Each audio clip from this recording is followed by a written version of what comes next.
been qualified in. Hello, everyone. Hello. No. It's time to die. Yeah, about that. You said that yesterday. What is with you and death? Hell, it's fun, man. Not cool. I Make like love, the not death. war, dude. Yeah, good. So, let's waste no time. Let's get right into it. This is the third episode of our Terror of Tsathoggua campaign. This is Trail of Tsathoggua Part 2. Last time, you were invited to be part of a Miskatonic University expedition to Greenland to examine and analyze a strange stone fragment that had emerged from underneath a glacier. You boarded the ship Darlena on charter by the Miskatonic University and sailed up to Greenland, where you discovered that the piece of stone that had fallen loose of the glacier was much larger than you had been led to believe. It was a huge monolith covered in strange writings and images, and obviously something of not just great archaeological interest, but something that is most likely connected to the Cthulhu mythos. And so, dividing up into two teams, you spent the next several days collecting etchings, rubbings, and pictures of the writings on the stone, while other members of your group attempted to translate all of the writings. This was going on. This started off pretty uneventful, but before long, you noticed that your party was being watched by strange, hooded Eskimo type figures, albeit with slightly deformed faces, thin, pale, elf-like heads and pointy ears, something distinctly not human about them, and you were forced to call the expedition short when your group was attacked by a beast known as a Gnop that tried its hardest to murder everybody in the group. Fortunately, thanks to the courageous and insane efforts of Victor Karasberg, the Gnop was driven away, allowing you to scramble aboard the Darlena and begin to sail away as the monolith was pitched into the Arctic waters. Good times. Here are the translations that you managed to get from your your efforts last session, because they will probably come in handy this session. And so it's been only a couple of days since that event. Captain Klaus of the Darlena has managed to navigate the ship out of the fjord that you had been situated out of the shadow of the two huge ice shelves and back out into the open waters off the coast of Greenland. And it's from here that he plans to start the voyage back to America so that you can get home safely with two members of the crew already having with a few members of the crew actually already having perished, and the captain has nothing else on his mind other than ensuring the ship is ready to begin the journey back south. You have been called this day to the mess hall by Professor Curtis Matheson, the leader of the expedition, and as you file into the mess hall to meet him, you notice that he is sitting with Terence Buell, the Canadian anthropologist from Toronto, and the two of them are quite intently poring over a series of writings, the translations that we put put together over the last few days, and occasionally glancing from them to a map of Greenland. Occasionally, Terence Buell reads something off one of the papers, turns over to the map, and marks a spot with a pen, and then goes back to what he was doing. They see you enter, and Professor Matheson says, "Ah, you've come. Please, take a seat. We have much to discuss." Quick question. We're going further. How much health did I actually recover between the last couple of days? Because Mike was severely beaten up. We'll say you gained 3 health. Okay, well, either way, yeah, Mike's still definitely not at 100%, so he's still bandaged up. Yeah, so Also, I survived last session with 1 HP, so I'm much so you're the even same. worse than I am, Yeah. so... I can do however many first aid checks or medicine checks or whatever. Yeah, you can perform 3 first aid or medicine checks, because 3 days have passed. Victor, you would have received 1 HP from being brought to the medical room, and then you would have received another 3 over the last couple of days, so you should be at 5 now. Wonderful. But if Arkansas would like to conduct up to 3 first aid or medicine checks, you may go ahead. So, 1 hard pass, 1 normal pass, 1 fail. Alright, so who would you like to give the hard pass to? The one to the actual action guy here. Yeah, the one who was the lowest. Yep. Thank you. So Victor Karasberg, you recover an additional 1 HP. There's 1d3, you got 1. So you should be at 6. And then Mike Moxley, you receive another 1 HP from the normal pass. Arkansas spends most of those days basically in and out of the medical room, keeping an eye on you guys and just talking with you, and he's definitely not about to let Mike Moxley, the one who's going to put him on the front page, perish from his wounds. But whilst he's doing the first aid on him, he's just telling about all his adventures, and they're going into this area to get this skull. It was the most beautiful skull you've ever seen, shone like crystals. Yes. Well done. And so you all take your seats in the mess hall. Mike Moxley is still quite bandaged, and you hear him wince in pain as he sits down. Victor Karasberg also looks like he's taken a beating, but is perhaps a bit more stoic. Grits his teeth a bit as he takes a seat that doesn't outwardly make any sounds or of distress or pain. Matheson claps his hands together and he says, "Well, I know the captain wants to start the journey back south as soon as possible, but Terence and I have been spending the last few days going over all of the miscellaneous writings left over from the wall, the pieces that we hadn't had a chance to translate yet, and we have found something that you will find quite interesting." He looks over at Buell, who just smiles and nods, and Buell clears his throat and says, Well, look, I'll leave it up to you how you feel when I tell you about it, but, here's the thing. So, that rock, that monolith, according to the miscellaneous writings and the figures and things like that, turns out it was part of a big wall. This wall was originally part of a city. Now, that would be the city referred to as Comorium. In the translations, he nods at Myra Digger and Arkansas, managed to make during the expedition. Now, here's the thing. There are several figures and miscellaneous writings that we didn't think had any meaning. We spent the last few days trying to make sense of them, and it turns out that they are, well, coordinates, as it were, to direct us to the city itself. He looks over at Matheson, who smiles and says, Yes, the city of Comorium is to the southwest of here, about 60 miles inland.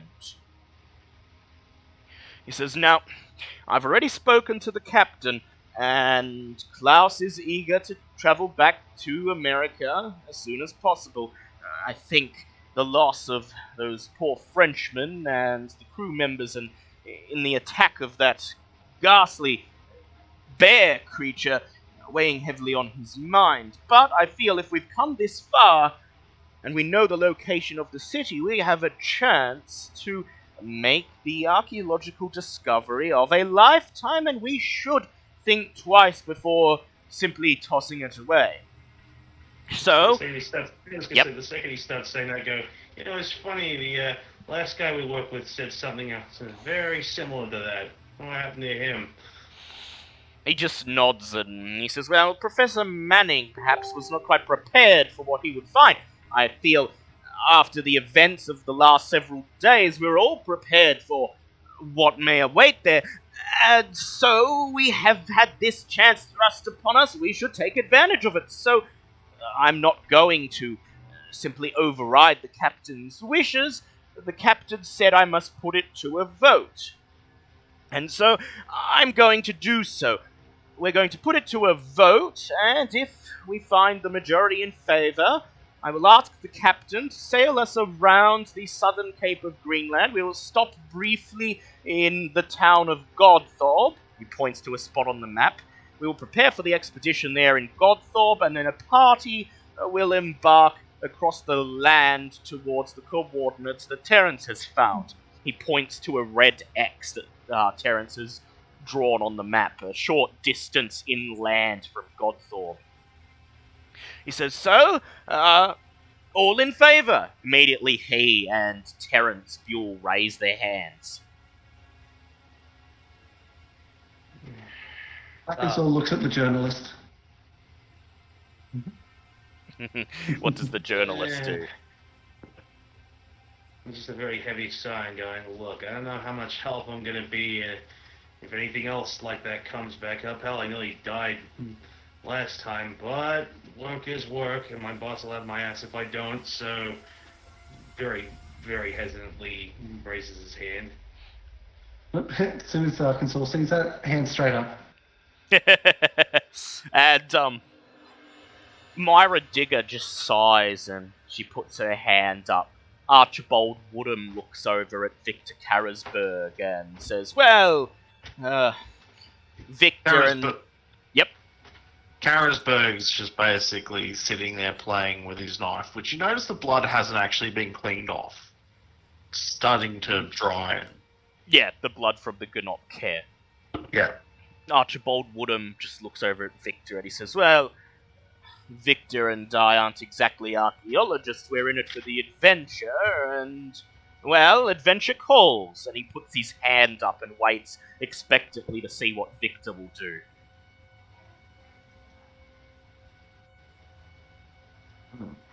Victor just looks down at the knife, and then you see a sort of a smile across his face, and you go, I'm in. Matheson smiles and he says, he claps his hands together and he says, well then, I see that we're all approaching this quite sensibly. I would have been very disappointed if anyone would have advocated for tossing such a remarkable discovery under the wayside. He says, well, I will inform the captain that we are to change course for Godthorpe. It should take, according to my calculations, about 3 days to arrive. And so, if there are any preparations you feel would be prudent before disembarking and making your way into the interior, you have free reign of the ship. With that, he smiles. He claps his hand on Terence's shoulder. And he says, come, my boy, let us see if we can decipher more of these writings and see if we can find out more about what possibly awaits us in the city. Terence nods and he says, oh, I've spent my whole career trying to find out about any precursor civilization that was assisting the Eskimos. I'm really glad you folks are thinking the same way as me. He smiles at all of you, and the two men leave the mess hall.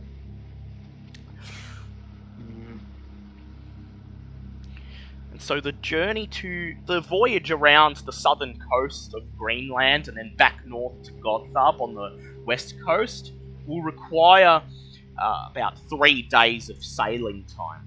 So during this time, you have free reign of the ship. What would you like to do? Any particular preparations you would like to make, or anything, any types of training or study you'd like to conduct? I would like to. So, we still have access to his personal library? You still do have access to his personal library. Victor Karasberg would like to look up if there's any books on fantastical creatures of the Arctic. Very well. Victor Karasberg, I would like you to please make a library use check, and because Matheson's library is organised for efficiency rather than breadth of content, and he doesn't have an exhaustive collection here, your library use will be capped at 50. That's fine. My library use is 40 anyway. Yep, so go ahead and make the check. I've just made 3 days worth of first aid checks. That's a failure. Oh, yep, that's a failure. Would you like to push it? Sure. Oh, oops, that's a D3, not a D100. Give me a second.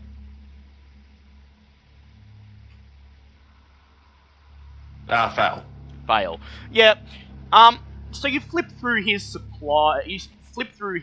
library over the 3 days and carefully go through it, and this is not a subject that he's prepared a lot of material on, but he does have some, and most of it you quickly discard as just being mythology, nothing really worth paying attention to. But there are a couple of things in a couple of the books that may perhaps be related to what you've been experiencing. The first is that several books make mention to that the Arctic, the North Pole in particular, is home to, well, they're described simply as elves. Look typically like any type of fantasy elf, short, thin faces, pointy ears, and they're described in the book as being a mischief-loving species that can occasionally turn deadly when they take their pranks too far. There are also some conflicting accounts that state that they're not friendly at all, and that the elves rather like to torment humans that step into their domain.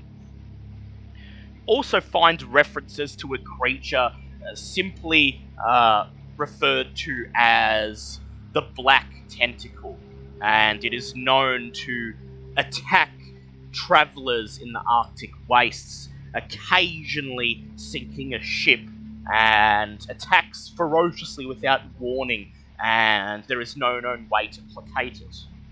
You don't know how relevant either of these will be. So, Arkansas, you've made 3 first aid checks. How did you go? 2 a 15 and a 53, so that's an extreme, a hard, and a fail.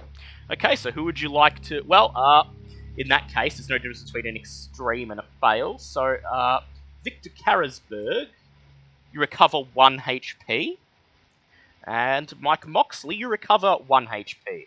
In addition, you each gain 3 HP over the journey, so you're up 4. Holy crap! So you I'm should back be to near full. Yeah. So Hooray!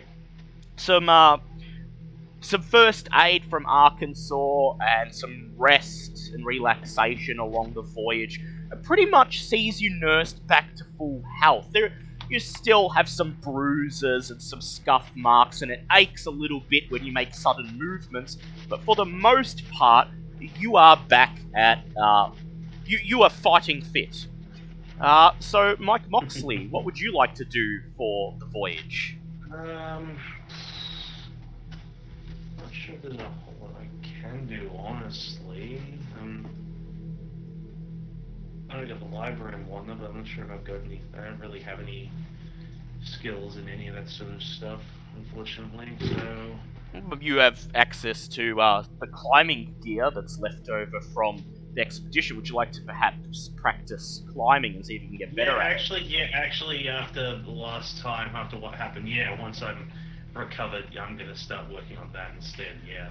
Very well. I would like you to make, first of all, a strength check. Okay. Let's see. Strength. Yeah, this ought to be fun.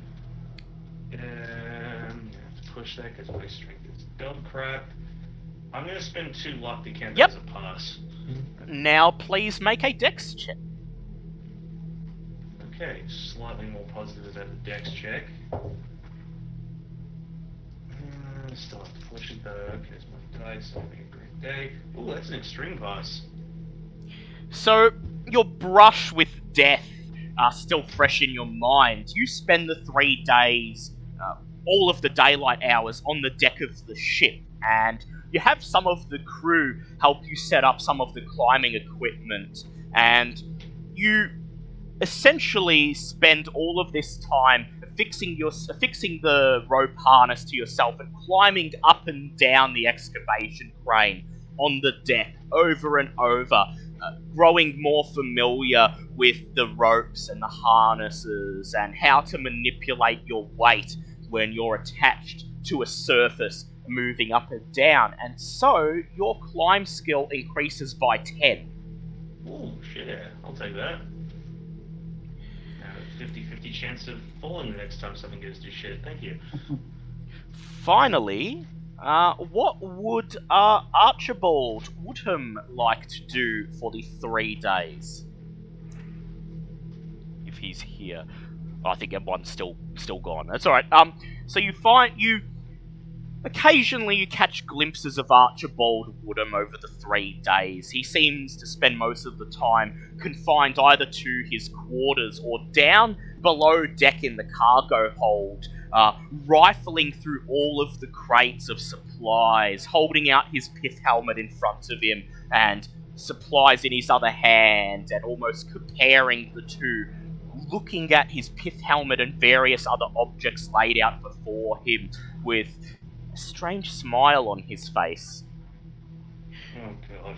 You find Myra Digger on the deck most of the journey, where she simply stares at the horizon, leaning on the railing, taking in the vast blue ocean that surrounds you. Occasionally her hands drift down to the hilt of her sword, which was recovered from the side of the ship. Sometimes she pulls it out and swings it through the thin air, or jabs at nothing, almost as if practicing her swing. But aside from that, she spends most of the journey engrossed in books taken from Matheson's library, and not really interacting with the rest of you.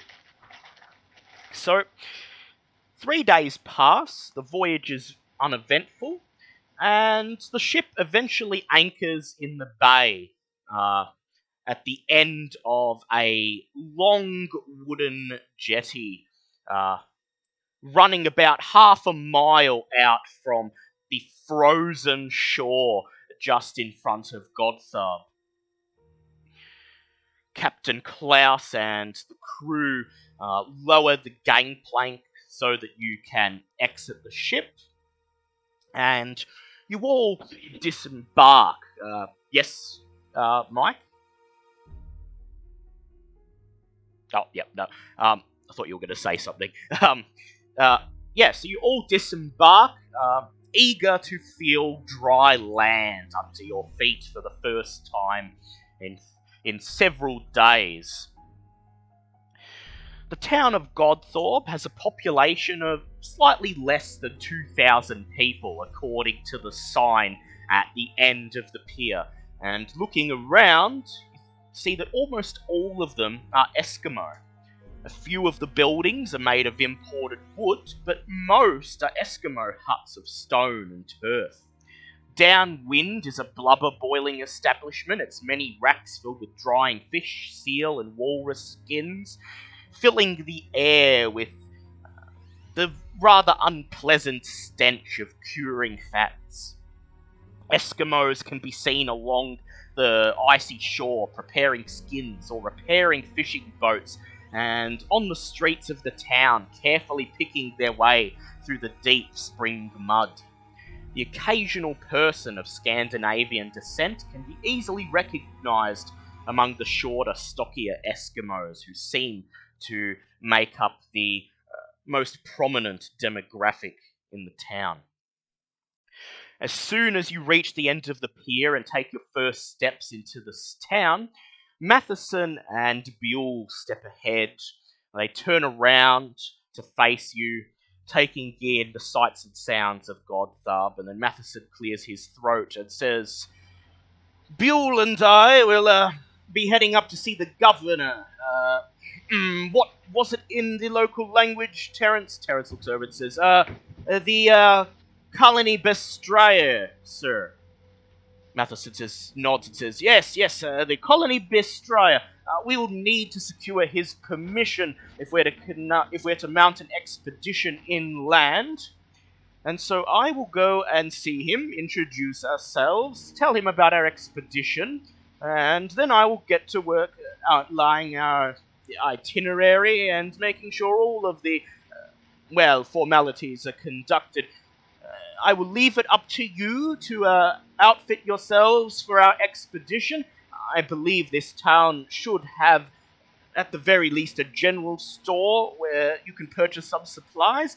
Other than that, I feel speaking to the governor should take the better part of today. So until we meet again tonight, you have free reign of the town. Please, try not to cause any trouble. Remember, you are here as guests, and you are representatives of the fine University of Miskatonic. He smiles, and then he thumps Buell on the shoulder, and the two men walk off towards the large building at the very end of the main street, which is obviously some type of colonial government building.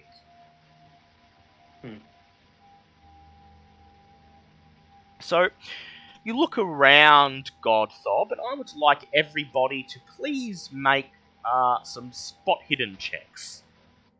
I can do that. Oh, yeah. So, Wolf, can I also take a picture of the town just for... Oh yeah, sure, yeah. You could do that I'll in do a the sec. spot hidden check first, because, Pass from me. Pass, yep. regular pass for me. Lovely, so you That's all... a fail. That's a fail, it's alright, it was a group pass. So, you make your way into town, mingling with the crowds of Eskimos, dressed in thick furs and hoods, occasionally passing by Scandinavian people that tower over the Eskimos almost twice the height. And you look around and determine that there are a few buildings in Godthob that you may want to pay a visit to. First of all, there is the government office where Matheson and Buell went. There is a general store. It seems to be the only business establishment in town, just a lone general store, and it's just off the main street, a little bit up a hill, overlooking the rest of the town. There's a small newspaper office, and by small, I mean this newspaper office is pretty much just an Eskimo hut that's been refitted to serve as an office for the one or two reporters that work out of this town. There is a one-room wooden building that appears to be some sort of schoolhouse. And finally, just beside the blubber processing plant, there is a large wooden church of some description.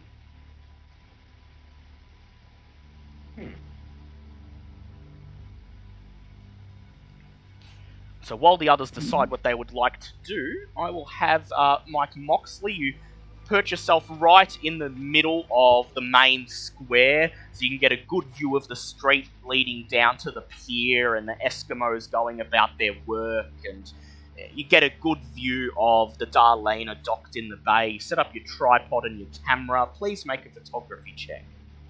Alright.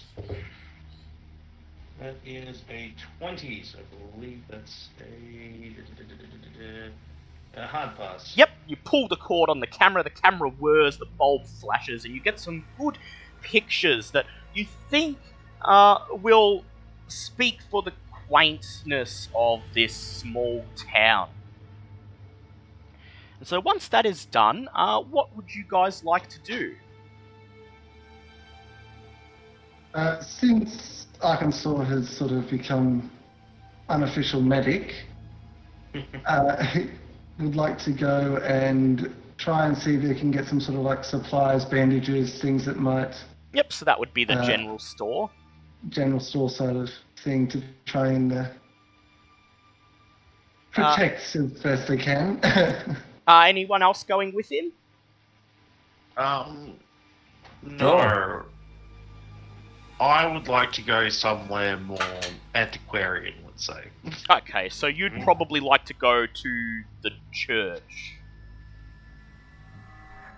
Because that's... Yes. Yeah. Archibald, would you like to go with Arkansas to the general store? They might have some things you can attach to your pith helmet there. Oh, that would be lovely. Yes, please. And Mike Moxley, where would you like to go? That is an interesting question. I might stick with Arkansas since Yep. he seems to have such a lovely, what's the word, rapport, or just wants my attention, either. Yep, so 3 of you off to the general store and 1 of you off to the church. Very well. So, Denmark operates a monopoly on trade with Greenland, and so you're not surprised when you enter this small general store and find a smiling Dane waiting for you inside with long blonde hair coming down to his shoulders. This store carries supplies that would be useful for someone living in Greenland. The shelves are stocked with canned foods, metal knives, gardening tools, rifles and ammunition, even a few pairs of snowshoes. Anything more exotic than that appears to be absent. The Dane smiles even broadly as you approach, and in quite a remarkably functional English, he holds out a hand and he says, "Hello, welcome, welcome, I am Oleg." Oh, hello there, good sir. I am Arkansas Smith. You may have heard of me before. Gives him the biggest, cheesiest movie-style smile back.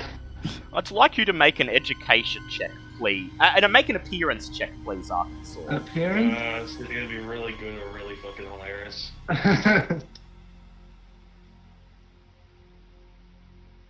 And that is... Oh, that is a 17, so that's a hard pass. Indeed, as you introduce yourself, you see Oleg's eyes grow wide and he smiles somehow even broader. He heartily laughs and grabs your hand and forces you into shaking his hand, and he says, Oh, I've read about some of your exploits and heard on the wireless. I never thought I'd see someone like you in a small town like this. Oh, please enlighten the likes of Oleg Ulfson. What brings you down to Gotham? We're just out here on a hunch that there might be something of a interest of someone like me. He frowns and he says, interest. You wouldn't be referring to Vikings, would you? There's a many a things. I've heard a lot about this little place. It's more well known than you may think. He thinks for a moment, and then he ruffles his blonde hair and he says, well, the schoolmaster down in the schoolhouse fancies himself something of an archaeologist, and he's been digging up old Viking artifacts for several years now. I'm sure if that's the kind of thing you're looking for, he would be happy to show you what he's found so far. Oh, well, thank you very much for the advice. It might have to pay a visit over at the schoolyard. Anything for Arkansas Smith, Oleg says. He claps his hands together, gestures towards the shelves, and he says, and please, if you're planning on mounting some sort of expedition, I've got everything you'll need right here, and because someone such as you is gracing my humble store, please have a discount on me. I appreciate that so very much. He pulls out a piece of paper and just writes a little message to Oleg and signs it and hands it over. And this is for you for being so generous. Oleg takes the piece of paper and he holds it in two hands as if he's holding a precious piece of gold dust or something, and he carefully folds it up and stows it into his breast pocket. As I sort of am handing it over, I lean over to him and say, see these folks back here?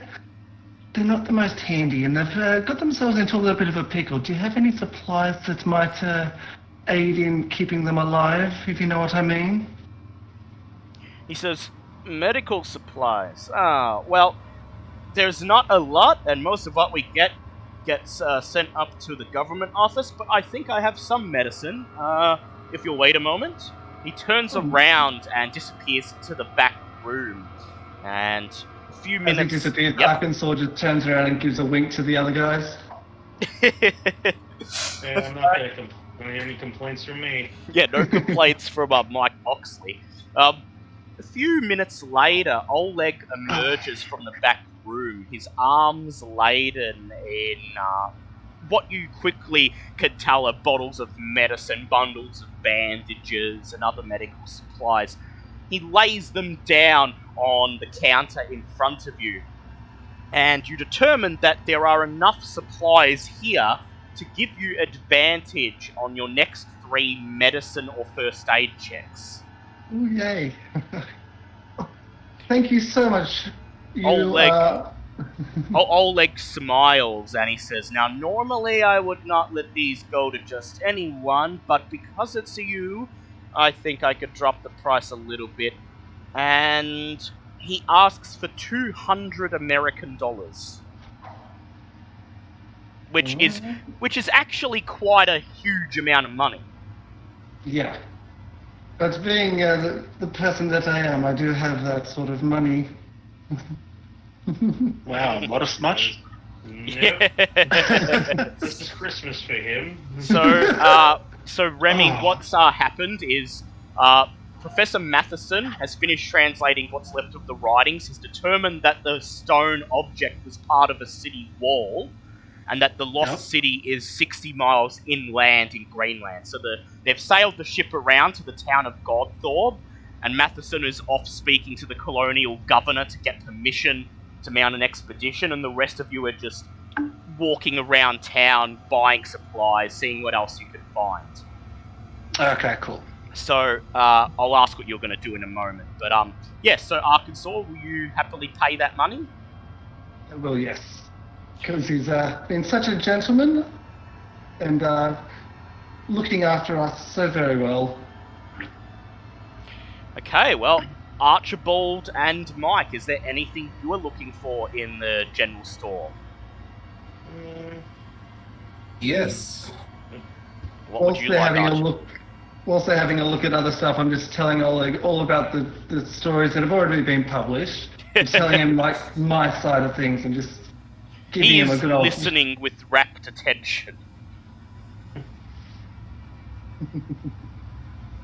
So this general store has pretty much anything that you would find useful for an expedition. In Greenland there are snowshoes, weapons and ammunition, canned foods, knives, cold weather gear, clothing, anything you might consider useful or would like to purchase. Keep in mind that you do still have the supplies from the expedition you've been on, so in terms of cold weather clothing and stuff, you do have all that stuff, but if there are any specialist items that you'd like to find, this would be a place to get them. Ah, okay. Can I inquire to see if there's any blunderbusses? Blunderbusses? Okay, I don't know what blunderbuss. No, can I just inquire to see if there's, like, perhaps larger caliber rifles, just to really upgrade from the 22 that I have? Yes, you may make a spot hidden check, please. Alright, that is a... 43, that is a fail. That's alright. You'll still be able to see something. And so you browse the shelves and look at the selection of rifles he has on offer. And you don't have a whole lot of time to look, you just take a brief check and you discover that he has not only rifles but shotguns. He has a 30 caliber lever action rifle that's prominently on display. In addition, there is also a 12 gauge shotgun and ample ammunition to go with either of them.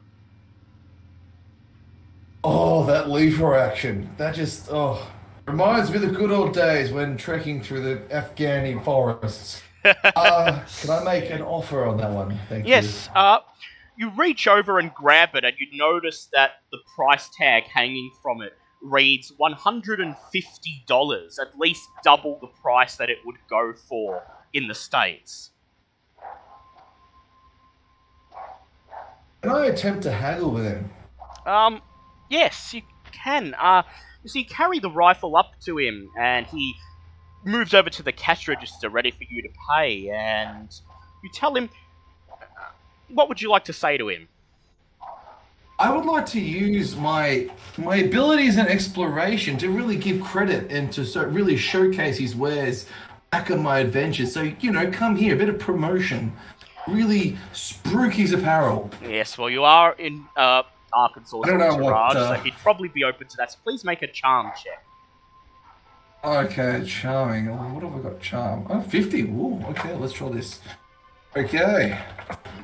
Oh, See if the nat one banana stays away from us. Oh, that is a pass. I was going to say, the nat one banana is a D&D exclusive. Might show up damn it, here. sorry.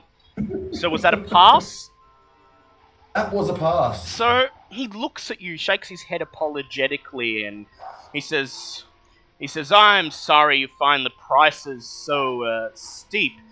The government decides the minimum retail price for anything I sell. You see, it's supposed to, in theory, cover the deficit, the colonial deficit that Greenland has every year. I can't go too much below this. Let's say 125. And I slam the money down the ground and I say, that sounds like a good deal.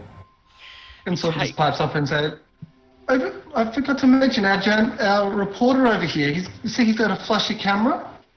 Would it be okay for us to take a photo outside the front of this fine establishment so that we can use this in our potential reports later on? Oleg just looks at you, beaming. He says, "Oh, well, sure, I suppose anything for you, Mr. Smith, sir."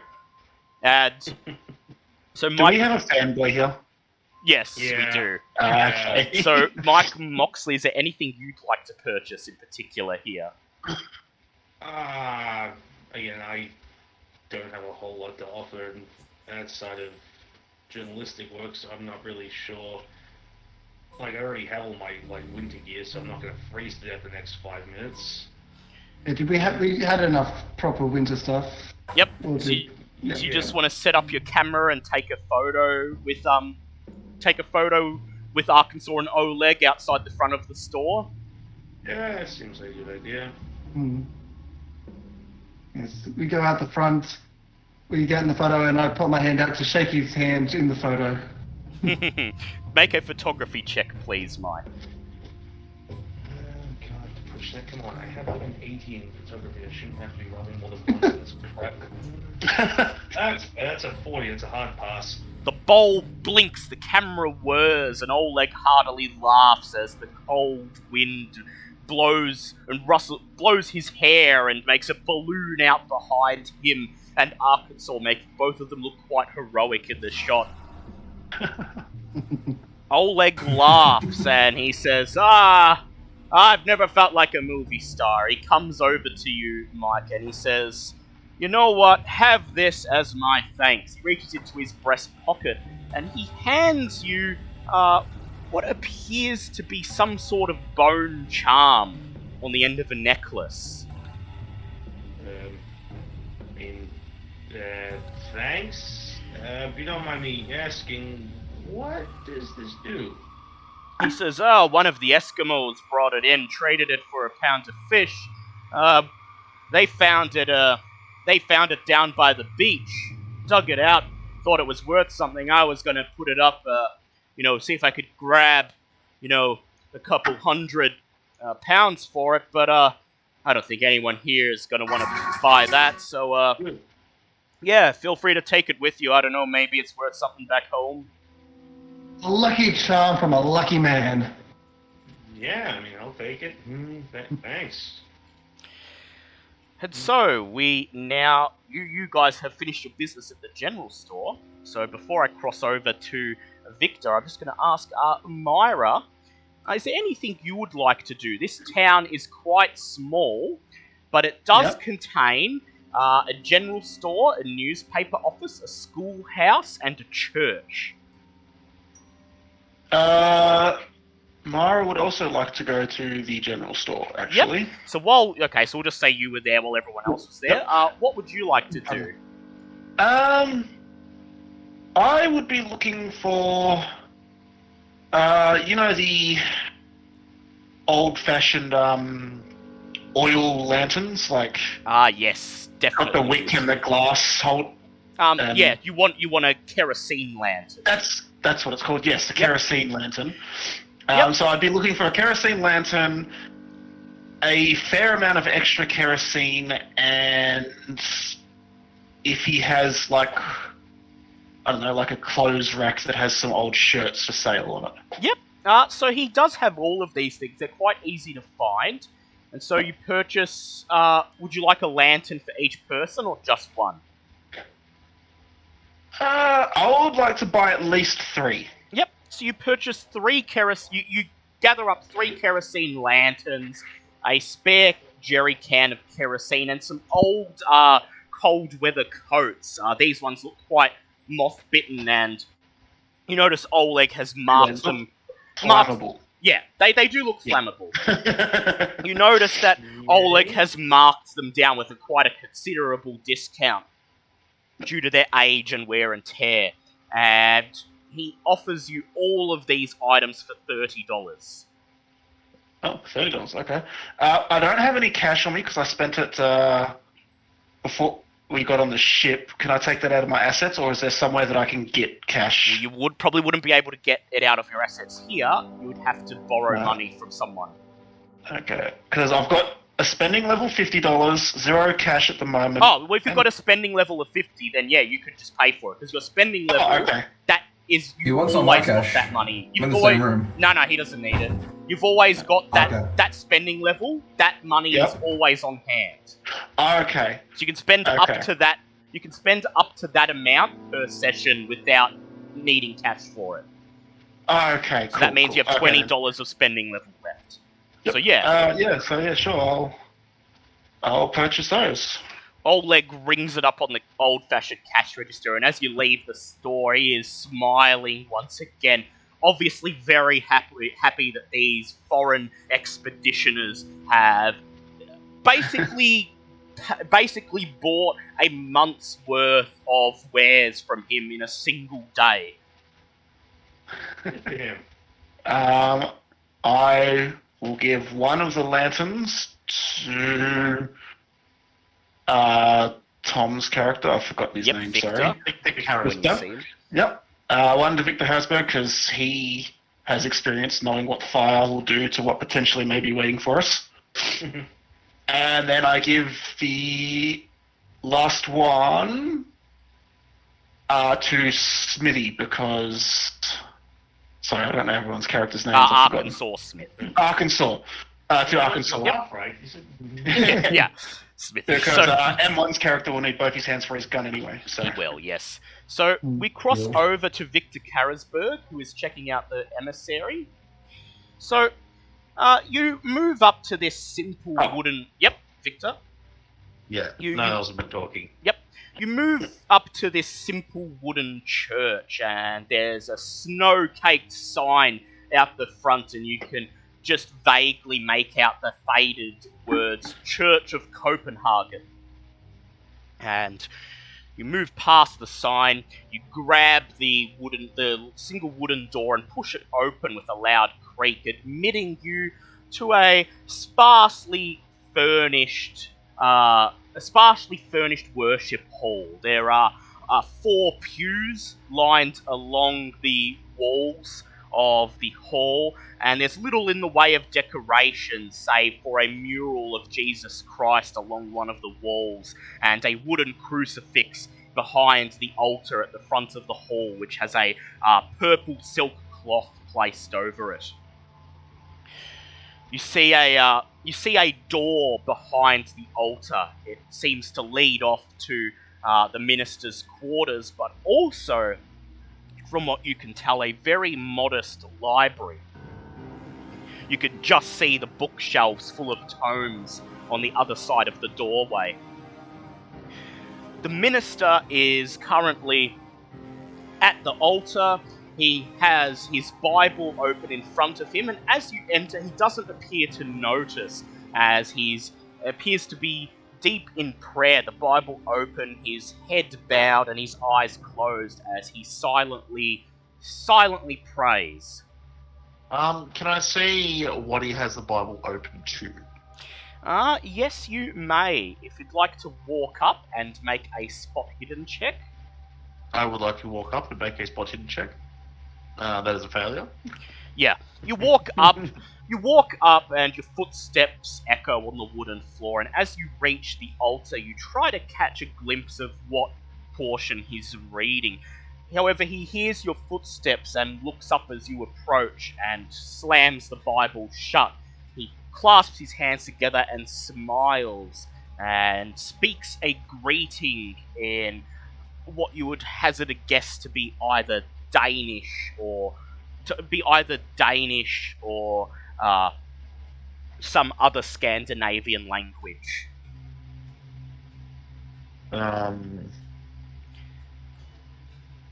I will inquire as to if he speaks English. Please make a English language check, please. Pass. He looks at you, continuing on in the foreign language for a little bit, but then he nods and smiles, and he holds out his hand and says, little bit. He says, Father, he jabs a thumb on his chest and says, Father Hans Egedi. I take his hand in mine, shaking it. He shakes your hand, then he nods again. He gestures to the worship hall around him, and he says, You from far away, yes? I nod. What bring you to God's home?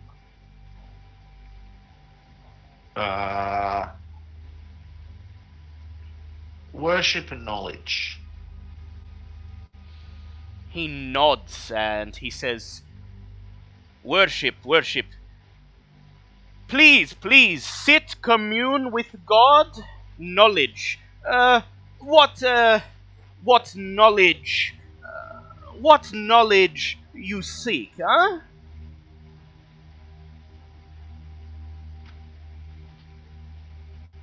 I look him in the eyes and I say,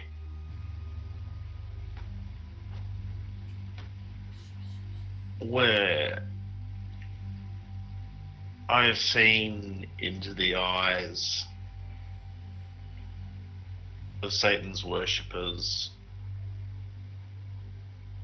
and I wish to take communion against it. Please make either a persuade or an occult check. What? Sorry? Please make either a persuade or an occult check. Persuade, let's go. That is a critical pass.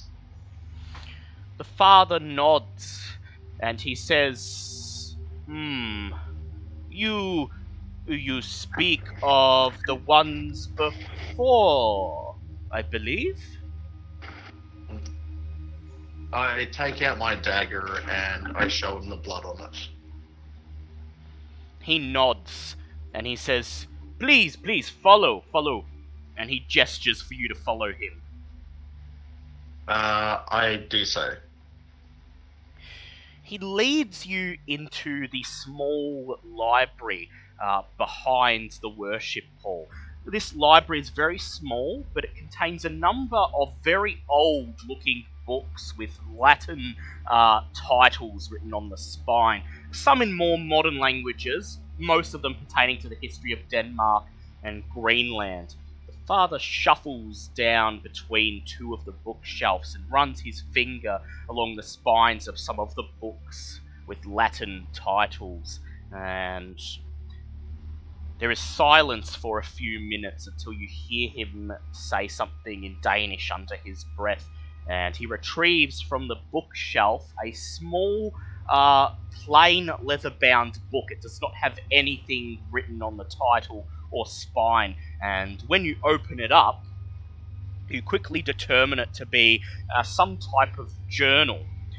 However, it is written entirely in either Danish or Dutch. I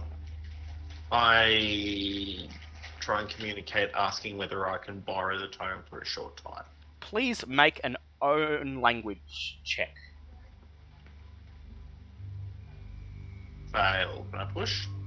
Yeah, you could push. That is pass. Hard pass indeed. The father nods and he says, I have no use for this, please. If it helps, God allows you to do with it as you wish. Cool. As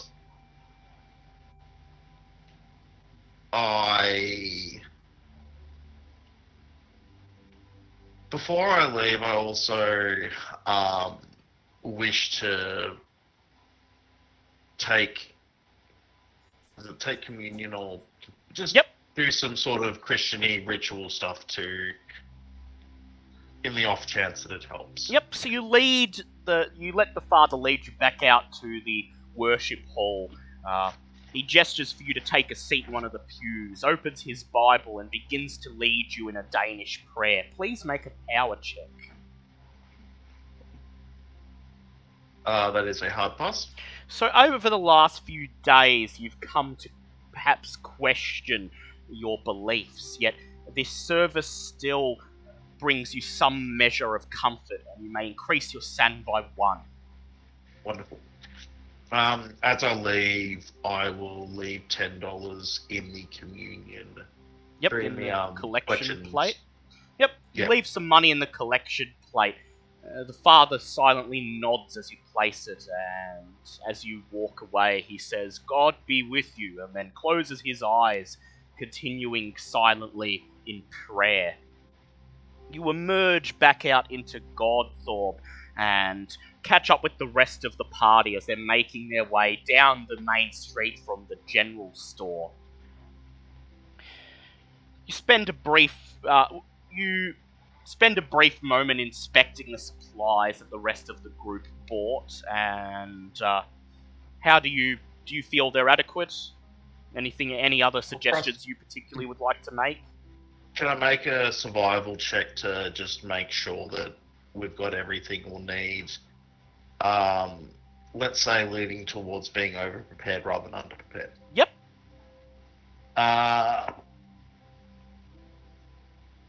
Extreme success. Yeah, based on what you have on the ship and also the supplies that Myra has purchased, namely the lanterns and the kerosene and the firearm that Archibald has purchased, you think there will be enough for, at the very least, a journey of, we'll say, 8 to 10 days. Wonderful. I might just... I'll purchase some flares and some more ropes just to be safe, and then. Oh yeah, no, there'd be no need. There'd be more than enough in there. Okay, cool. Yep. Wonderful. So, Mike Moxley, what have you done with the bone charm that Oleg gave you? Well, first things first, hold it out to Victor before he winds up going, hey, look, you're a worldly guy. I don't suppose you know what this thing here is, or if it does anything. You hand Victor this bone charm that Oleg gave you. Oleg's charm appears to be, at first, nothing more than a random animal bone. Maybe a large wishbone, or a portion of an animal's leg, or claw, or something like that. You do notice, however, that there do appear to be very tiny runes carved into the bone on close inspection, and you may make an archaeology or occult check. That's why we check with the experts. I can make an occult check if I have a look at it. Oh yeah, go ahead. So you can make an occult check, and Victor can make an archaeology check then, I guess. Just somebody, please. D100, that's right. That's past my archaeology. And I failed, unfortunately. Yep. So, Myra, you could tell that it's some sort of lucky charm or talisman. What it may have been used for, you don't know. It's a bone with some carvings on it. However, Victor, you look at the bone and the carvings are all worn away by this point. There would be no way to read them or glean any sense from them. But based on the wear on the carvings and on the bone itself, you determine that this thing is incredibly old, perhaps even 1,000 years or more, quite quickly predating the Viking settlers, the Scandinavian settlers in this part of the world. I shrug and go, it's old. Older than anything else that was here. I hand it back. Can I see enough of the runes to do a Norse check to see if they are Norse? Like not actually read them, but just see if some of them make the shape of Norse symbols. Please make a Norse check with disadvantage. Yep. Okay.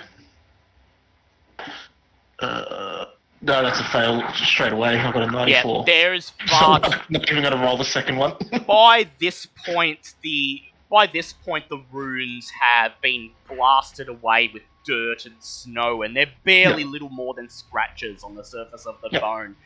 You think that maybe they slightly resemble the runes that were on the stone, but you are nowhere near sure. Yep, fair enough. Hey, look, it was a gift, and I suppose it's gonna be weird like all the other stuff. I'm not gonna say no to a free gift, so what the hey? If it's lucky, maybe it's lucky. Maybe I'll die. I don't know. Let's see that. Let's put it on Aranda's neck. So as you begin to make your way through the town, perhaps to meet up with Buell and Matheson in the governor's building, I would like everybody to make listen checks, please. Alrighty, where's my listen now? What is my listen? It is a base 20. That's a hard pass for me. I definitely keep my ear to the ground. Definitely. That's my third 70 of the game so Lovely, far. lovely. I'm gonna push it. Yep. This is looking great for us. And that's an 8. An 8. Wow, I've rolled 80. Yep. I've rolled 2 70-somethings, 1 80-something, and a 90-something. So I'm Really looking working your way back forward. Slowly dragging our way back down to where we need to be. Okay. I'm not looking forward to when we get into something important. So you start to hear frenzied shouting coming from somewhere beyond the main square, just outside the schoolhouse and newspaper office. you start heading off in this direction, and you notice a large number of Eskimos have gathered in a circle around the square, and they're loudly shouting at two more Eskimos who are contained within the circle, who are standing, facing off with one another, just glaring and glowering, almost as if they're about to fight. I put money on the one on the left. Yeah, I'll take a piece of that. I would like Myra to please make a charm check. A what check, sorry? Charm check. Oh. Bet some of these guys beat themselves. What's my appearance? My appearance is 15, so I need to get a 7. Oh, this will be fun. Oh, that was close. That was a 10. You want to spend 3 luck? I'm not spending luck. I don't have enough. Yep, okay. So, you move up to the edge of the circle, and Myra, you press in between two of the Eskimos and say you're putting money on the one on the left. And the two Eskimos look at you, their eyes wide, and one of the Eskimos just frowns and says, "I'm very sorry, miss. You have no idea what is happening here, do you?" No, I do not. Part of me was saying that in jest. Wait, so it's not Eskimo fights? The Eskimo to your right nods and says, "Yes, he is right. You do not put money on a song duel. This is personal. It is between those two and nothing more. We are simply here to be the arbiters of who wins." I lean over to Mark and go, "I still got 20 on the one on the left." Yeah, I'll put you back. I got no idea. I put my hands on the shoulders of my allies and goes, "It best not insult the ancient practices of those who come here." Yeah, it's fair. That's fair. And then I let go of their shoulders. So, with that, Archibald leads forwards and he says, what exactly is a song duel?" The Eskimos look at him, almost aghast, and then one of them says, "Oh, you really are not from around here, are you?" Not even close. The Eskimo smiles and he gestures towards the two who are squaring off in the circle, and he says, "This is an ancient Eskimo method of resolving conflicts between tribe members. It is applied to all offences and disputes except murder. The two men will face each other in the circle and take turns insulting and berating each other in song. At the end of the duel, the circle..." Oh, that's flocking. Wait, is this a fucking rap battle? Essentially. At the end... Hell yeah! At the end of the duel, the circle will decide who is the winner, and that will decide the dispute. It is considered a great insult to the tribe to continue to pursue the same dispute after the song duel has determined a winner. He says, "Please, you are free to watch, but make no comments, as you are not part of the tribe. And please, keep your money away from the circle." Okay, good. May I ask what this dispute was about? He says, "This dispute is over a minor matter. That man there," he points at one of the duelists, "accuses the other of slander. But this will be conducted in the same manner as any other duel." Fascinating. With that, the song duel begins, and the Eskimos quickly turn away, facing away from you and watching the duel. No comment is too personal, nor any facet of the opponent's life or family too sacred for use in the duel. As each opponent finishes his song, the crowd cheers in approval. As the duel wears on, the crowd eventually begins to side with one man over the other, and eventually, through unanimous approval, declaring the man on the right the winner. The crowd claps. The duel takes about half an hour altogether before it is over, justice served, and the matter considered finished. All the while looking over at Mike saying, hope you're taking good notes about this. Well, yeah, I was going to say, would I be able to actually take a picture of this while it's going? Cause, go ahead, make a... Is it? Well, you can try. I can sort of make sure he's in front of the camera, looking in at the circles. Cheering. Go ahead, make a photography check. Yeah, why not? We'll just make it. You stand up. Good. Eskimo reptiles of history, and that's exactly an 80, so that's just a pass. Yep. So you catch Arkansas staring and looking on at the song duel, and you catch the two duelists in mid-song, one of them pointing a finger at the other, while the other is dancing and rolling along the floor. It is unlikely that any of you understand Eskimo, and the majority of the song is spoken in Eskimo, but there are some snippets of broken pidgin English here and there, and one in particular that you notice being used once or twice is a derogatory reference about the opponent's orange hair. One of the men will point at his opponent and shout, "Your orange hair betrays you," or "You are governed by your orange hair and nothing more. The whole village can see your orange hair from a mile away." And this is odd, because neither of the men has orange hair from what you could tell. They are short, wiry Eskimos with dark black, oily hair. Weird. Do any of the party members have orange hair? Well, they might, but they're probably not referring to you.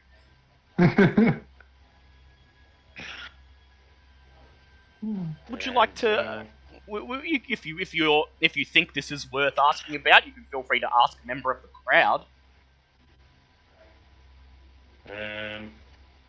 Does anyone who wasn't potentially offending their community want to ask that one? Yeah, I'm probably not the best.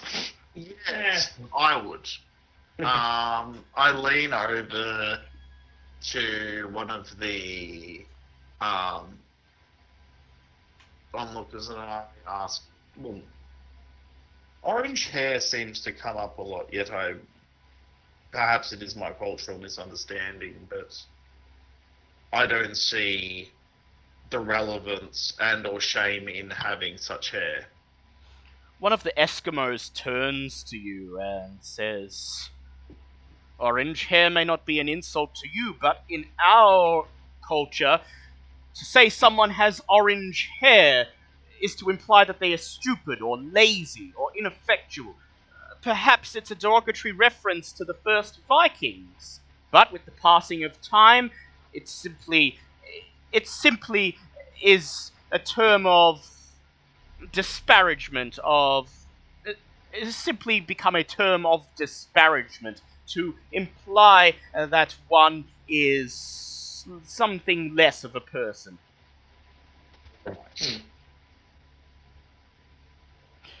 The explanation still seems a little odd to you. Would you like to try and press further?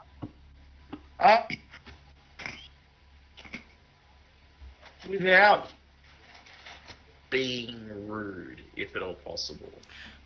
Please make a persuade check.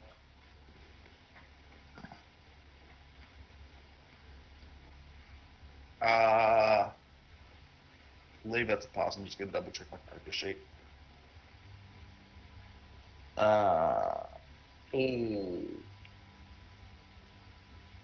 I might spend 7 luck to turn that into a pass. Yep. The Eskimo just shakes his head and brushes his hand in the air dismissively, and he says, "To be honest, no one's thought that deeply into it. The village elder used to say it dated back from the time when the orange hairs ruled this land. Most of us take that to mean the Vikings. Perhaps if you speak to the schoolmaster, he might be able to tell you more. He is the one in this village who is obsessed with digging up old things out of the snow. Interesting. Okay, so I'll make a note of that schoolmaster. Yep. The song duel quickly wraps up to raucous applause, and as if nothing happened, the two men in the circle move up to each other, shake hands, and shout something in Eskimo to the people watching. The circle quickly disperses, and the Eskimos go back to their daily business, none of them giving you a second glance. The song duel circle breaking up almost as suddenly as it came together. How about that? What would you guys like to do now? Now that they're all dispersed, I would like to hand Mike Moxley $20. Yeah, because you want your Especially at nods looking just nudge. I'll happily add that. And thank you very much, ma'am.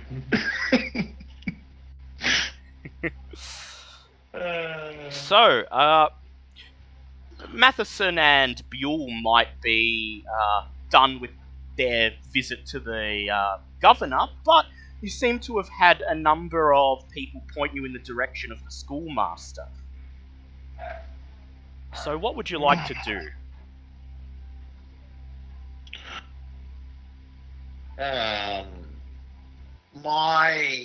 first thing I would like to do is have a chat to the expedition leader, see if he has any idea what language this notebook's written in. That's a good idea. Yep, so you'll head off to the governor building. What will everyone else do? Did you say that the guy was speaking in Danish? Yes.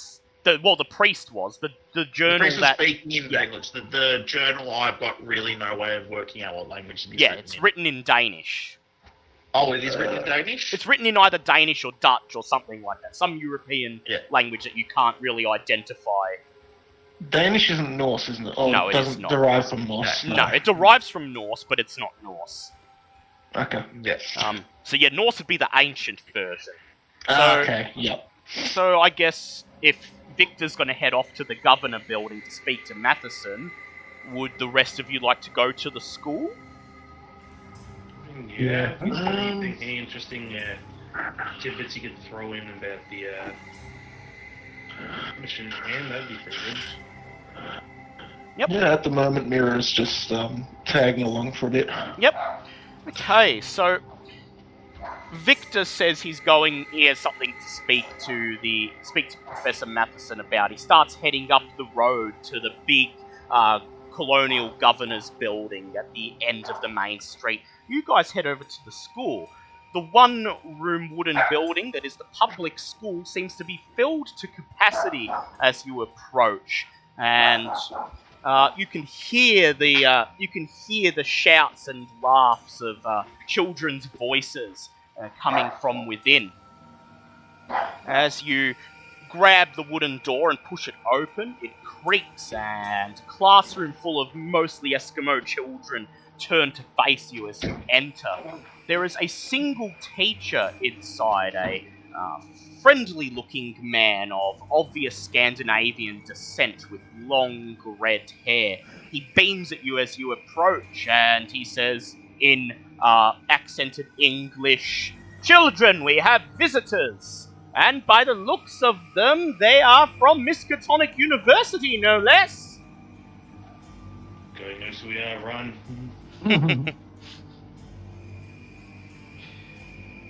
Please, come in, travelers, the schoolmaster says. He points to some empty desks in the front row of the classroom. He says, "Please, take a seat, I'll be with you in a moment. I'm Nels Peterson, by the way."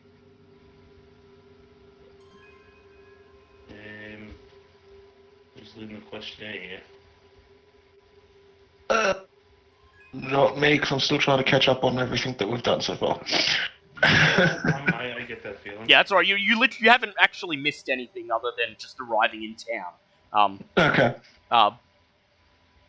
Yeah, it was a ship journey arriving in town, and that's where we are.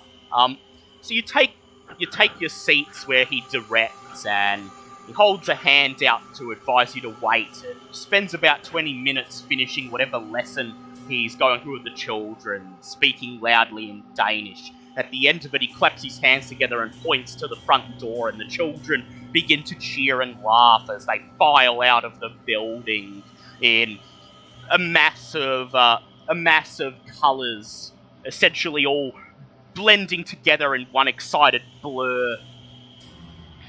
Nell sighs. He sits down on the edge of his desk and he says, they're always so excited to head out to recess. We have about 15 minutes to talk. Please, I was hoping you would pay me a visit. I saw the Darlena docked in the harbour there, and I know that to be a ship chartered by Miss Catonic. Please tell me, what brings you to this side of Sweden, to this side of Greenland? I'm very excited to hear what you're working on. Well, we came to study the, pardon me, the giant rock with the ruins on it around the coast. He nods. He says, I heard of that. That was around the coast. I would have assumed you would be heading back to America now, but... would you guys like to tell him that you've located the location of the city of Comorium and will soon be embarking inland, and that's why you're here? Or would you just like to keep that close to hand right now?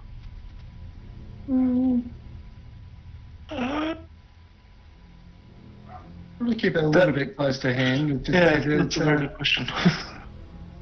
Whilst we were out exploring the rock, we discovered some things that might be of extra use in this area, so we decided to pay a visit. Again, giving the movie star style smile. Make a charm or appearance check, please. Okay, let me have a look. And we're rolling. And we're pushing. Story of my poor Cthulhu career. I have a 70 appearance and I still needed to push. I think they're 43, so that's... Yep. That's a pass. They see me rolling. Me failing. They see me rolling and failing. So Nell smiles. He suddenly looks very eager and he says, so you believe that rock to be connected to something in this area? Well, I was hoping that would be the case. He stands up and moves to the front of his desk and pulls open one of the drawers, and he says, I am something of an archaeologist myself, and over the last couple of years I've been excavating whatever I can from the Viking ruins in this area. There's nothing much left of them these days, but occasionally you will get lucky and find an artifact that is worth looking at. I believe recently I found the remnants of a village that was founded by Eric the Red. Okay. He, Then the stories told in town are true. You are the man to talk to about all this sort of business. He says, indeed, most of the people here just go about their day-to-day business. Before the Danish arrived, this village was very much tribal. They got most of their education and understanding of the world from their tribal elders. The tribal elders were abolished some time ago, and as such, the Eskimos who remain here tend to focus on their day-to-day life. But no one really has the presence of mind to ask about the history of this land. He says, please, I've got some of my findings here. If you'd like to take a look, feel free. He gestures towards the open drawer of his desk. Arkansas comes over and encourages the others to, especially, to see what might happen. That's setting up camera going, alright, I know what I'm doing here. Nels is definitely more than happy to share his finds with you, and as you approach, he pulls open the drawer and he shows you 2 pieces of dark runic stone covered in Norse runes, along with several other items he's apparently discovered in this area, mainly arrowheads, pieces of blades, half of what appears to be a Viking helmet. Most of these items not really worth much from an archaeological perspective, except perhaps the rune stones. Well, it's a very fascinating collection you have here. Must have taken a lot of hard work to discover all of this amazing stuff. He says, yes, indeed, I've been paying particular attention to the rune stones. I've been trying to translate them over the last few months, but forgive me, ancient Norse is not my area of expertise, and, well, there's no library here. I've been waiting on some of my old friends in Europe to send me some reference materials, but without them I haven't got very far. Seeing... I don't want to impede, but I happen to know a little bit of Norse myself, being the amazing archaeologist that I am. So does Myra. Myra hasn't said anything. She saw there was Norse and started reading. Yeah, she just started reading. So While Arkansas is flirting with the guy.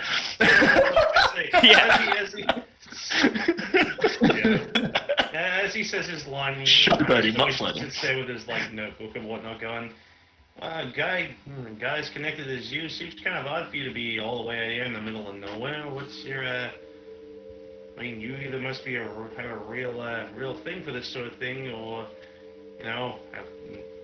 He nods and he says, well, I studied archaeology at the University of Copenhagen.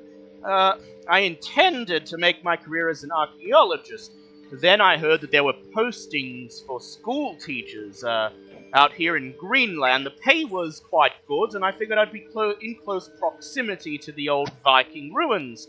And so I originally came down here just so that I would have something to help fund any expeditions I would conduct in the surrounding region.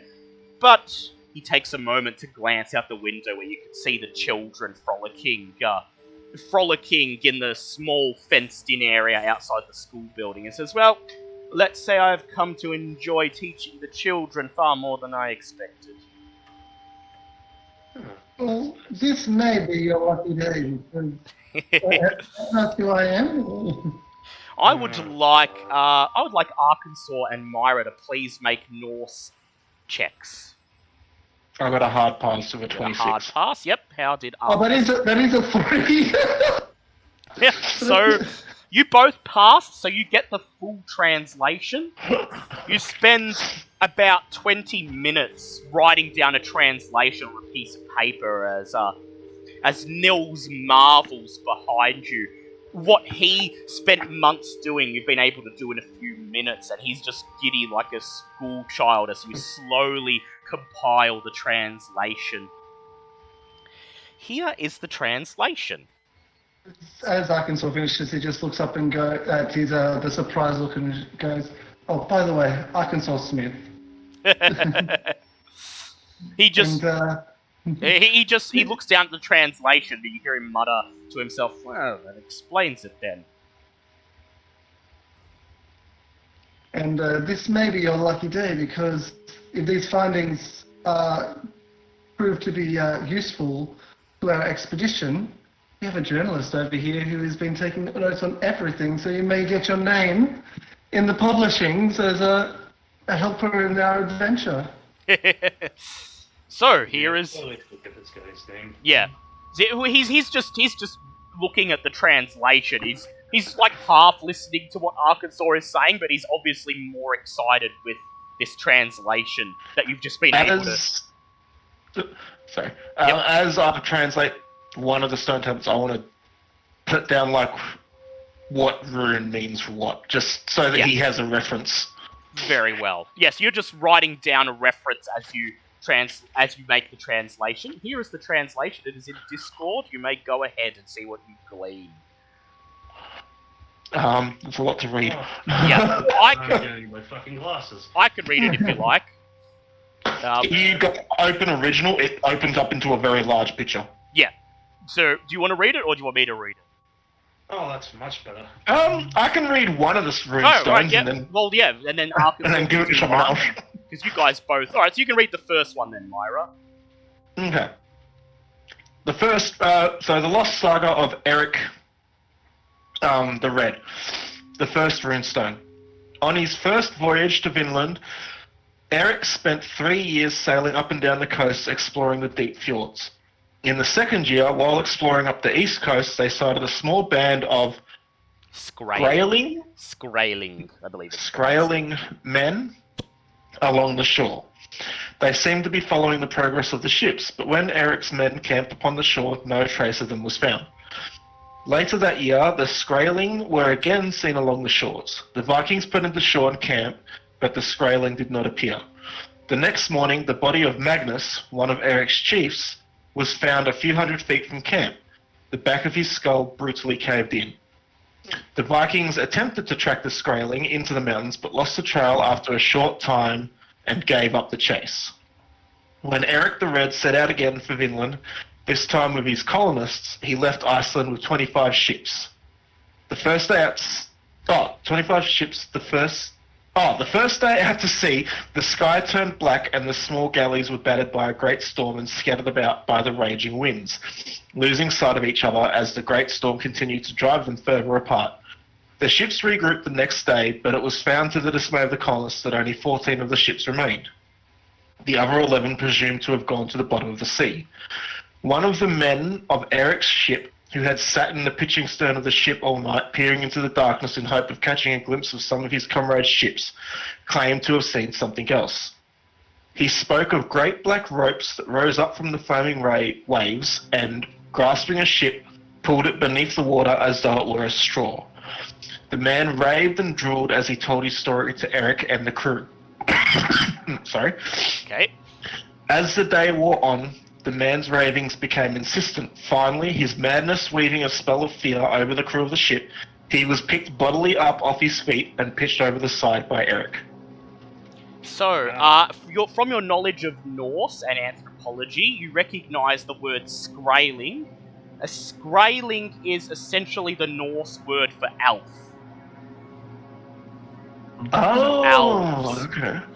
Okay, so Arkansas, you may read the second runestone.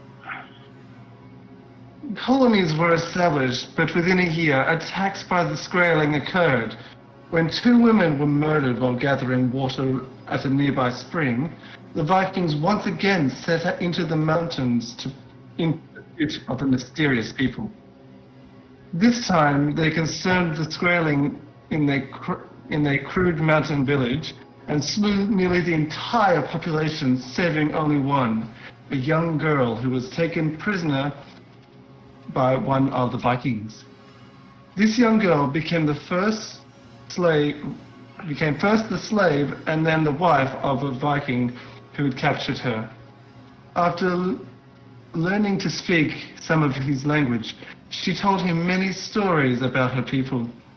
She claimed her tribe to be one of the last of a once great race that had lived in the warm lands to the north called Mataland. She also told the man that her people had worshipped a god called Cthulhu, but as the world kept growing colder, their god had answered them less and less. After a while, they rarely prayed and offered sacrifice to him. The last big ceremony had been held over a year previously, just before the Vikings had arrived. She said that their tribe had a legend that a long time ago, some of her people would build ships, like the Vikings, and sailed south to where they were thought to be warmer, and they could worship their god Cthulhu. These people found their place and dwelt on the shore of the sea near a great city of gold called Yonith Lay. built by other followers of Cthulhu, those of the sea who had dwelt there forever.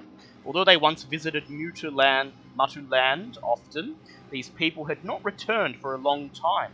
Told of a city of gold, Eric laid plans to set sail for the south, to discover this land of the Skraelings, and to make this gold his own. First sailing east, this land was soon discovered, and Eric's ships sailed for many miles down the coast in search of the fabulous city. Finally, after many days at sea, the ships carefully negotiating a dangerous reef were put ashore, camps were made, and the gathering of provisions begun. Within the hour, Skraeling in great numbers suddenly poured out from the nearby forest and set upon the Vikings. Eric's men fought with great courage, but the overwhelming, almost desperate ferocity of the Skraeling threatened to overcome them. It was at this time that a large band of black-haired men, numbering more than the Skraeling and Vikings combined, emerged from the same forest and with frightening shrieks charged into the battle. It became obvious quickly to the Vikings that the newcomers were intent on killing only the Skraelings, as in their rampage, they seemed to ignore completely the Viking warriors. The Skraelings were soon destroyed, and Eric tried to speak with the one who appeared to be the leader of the Blackhairs. He asked of Yonith Lay. The leader of the Blackhairs would only answer with a single word and point out toward the sea in the direction of the reef. Soon after, an argument broke out between some of the Vikings and Blackhairs over treasure found on the Skraelings. Eric had to order his men quickly to push the ships out to sea. Eric decided that the city of gold must be a lie, returned home to Vinland. I would like everybody present, so that's everyone except Victor, to please make a sand check. Can I also make a theory? Yes, you can make a theory. The city of gold is the reef that they had to navigate. Perhaps. I'm just writing that down so that I have it for later. So that's definitely a fail for Archibald. 9. Listen, about Dumbo Jumbo. Awesome. City of gold is the... Just not succumb to my mental illnesses once again. Your pith helmet doesn't quite protect you from insanity. I failed my sending. So, for a pass, that is a sand loss of 1. For a failure, that is a sand loss of 1d4. 1d4. That's a 3. Are there any questions you would like to ask of Nels, or anything you would like to do with these runestones before you leave? Do you know anything about anything that's said in this saga? He frowns and he says, Skraeling, that would be like an elf. There are some stories among the Eskimos that they called them the Pale Skins, who once resided in this area, and before the Pale Skins, the Orange Hairs. Of course, I've found no evidence suggesting this is anything more than a myth.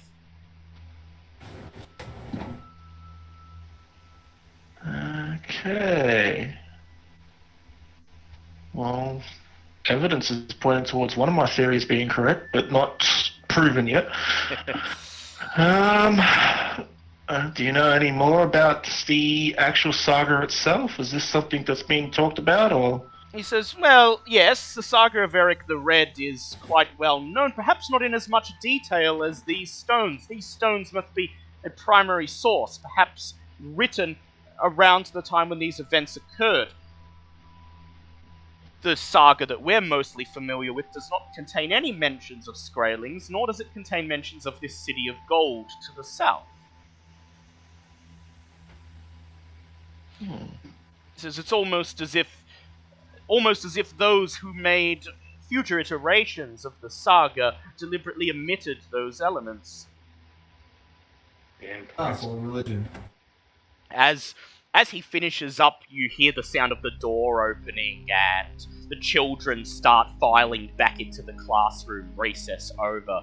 Nils sighs, he shuts the drawer and he stands up, shakes each of your hands in turn, and he says, well, duty calls.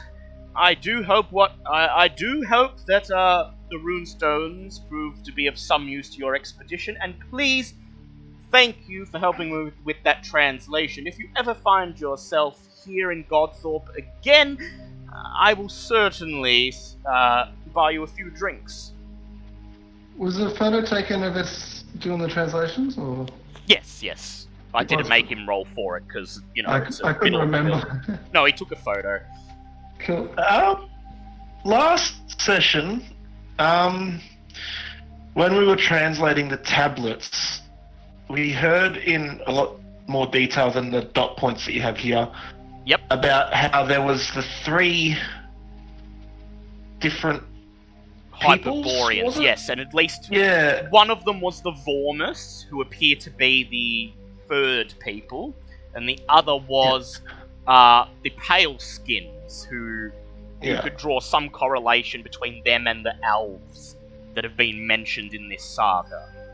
Yeah, but it was in greater detail that some left and some basically were the word not favoured anymore. Yeah. And what you remember is that they worshipped a god called Tsathoggua, who built their city in his honor.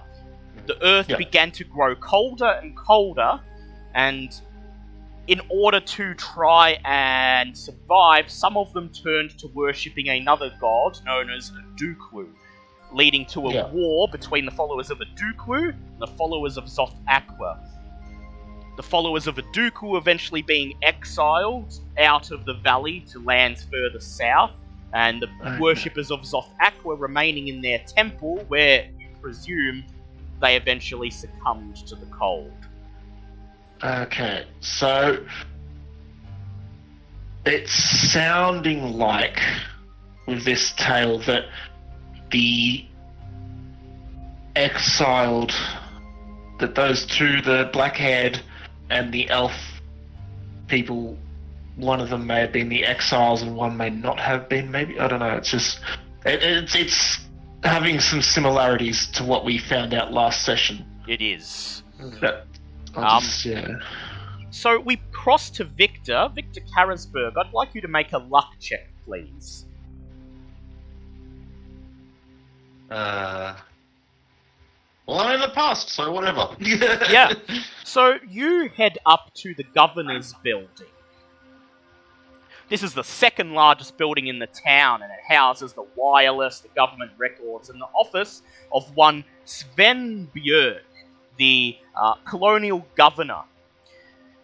You inform them why you're here, and once the assistant in the front room is made aware that you were part of the expedition, you are ushered into Björk's office, where you find him seated at his table with Buell and Matheson.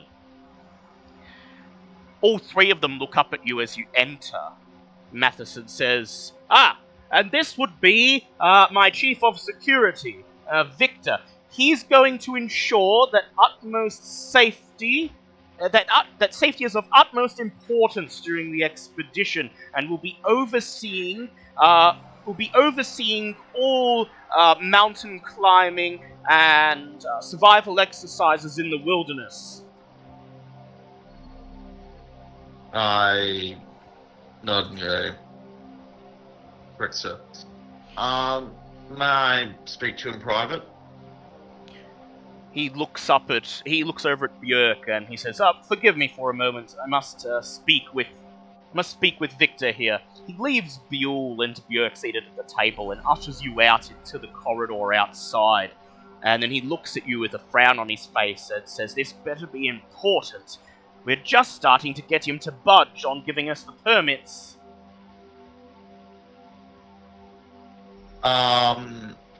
I pull out my the document that I acquired and go, found something in the old church, perhaps related to, well, our encounter. I pull out the journal and I hand it to him. He takes it and he opens it and he flips through it a second. He snaps it shut and he says, it's written in Dutch, my friend. Ah, interesting. He says, So- I take it you do not know how to read Dutch? I shake my head. He says, leave it with me. I will provide a rough translation for you by tomorrow morning. Thank you. He slaps his hand on your shoulder, and then nods, goes back into Björk's office and pulls the door shut behind him. Eventually, you all return to the Darlana for your evening meal and start to retire for bed. As you settle down, you find sleep overtakes you rather quickly.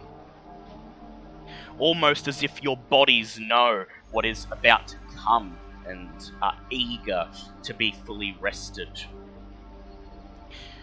When you awaken in the morning, you hear the bell in the mess hall ringing, summoning you all for a meeting with Matheson and Buell. As you enter, you see the rest of the crew already assembled. You sit down around the table as the kitchen staff begin to serve your breakfast, plates of powdered egg and toast. As you sit down, Victor, as you sit down, Buell makes his way over to you. He brushes a lock of red hair out of his face and then reaches into his pocket and hands you a piece of paper, the translation that Matheson has worked on over the night. And here it is. Get ready for another big handout. Yeah. Oh my god. Oh, Lordy. Oh wow, the curvature on this. Yeah, Is... I know. Oof. Oh my goodness. Oh, thank God I can zoom in. Yeah, thank God you could Otherwise- zoom in. Whew. So if you would like to read that, Victor. Alright.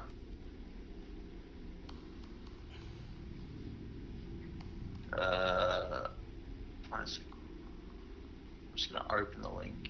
Yep. Just so I can get some more zoom. Alright.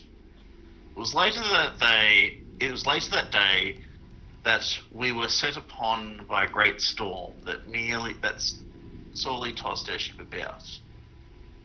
The timbers groaning in such a manner as to make one I think it's meant to say think.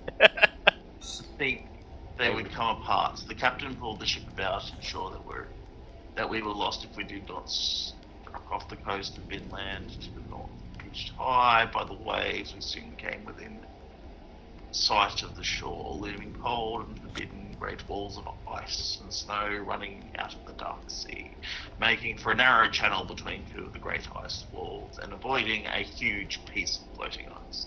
I'm certain that had we collided, it would have sent us to the bottom. We anchored in a protective cove and spent the night in contemplation. The following morning, a sailor, from his vantage point atop one of the masts, spied a dark object in the snow on the other side of the bay.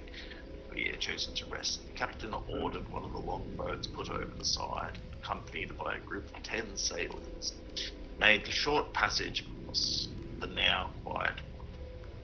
Reaching the other side, men leaped ashore and, after securing the small boat, made their way to where the dark object lay in the snow.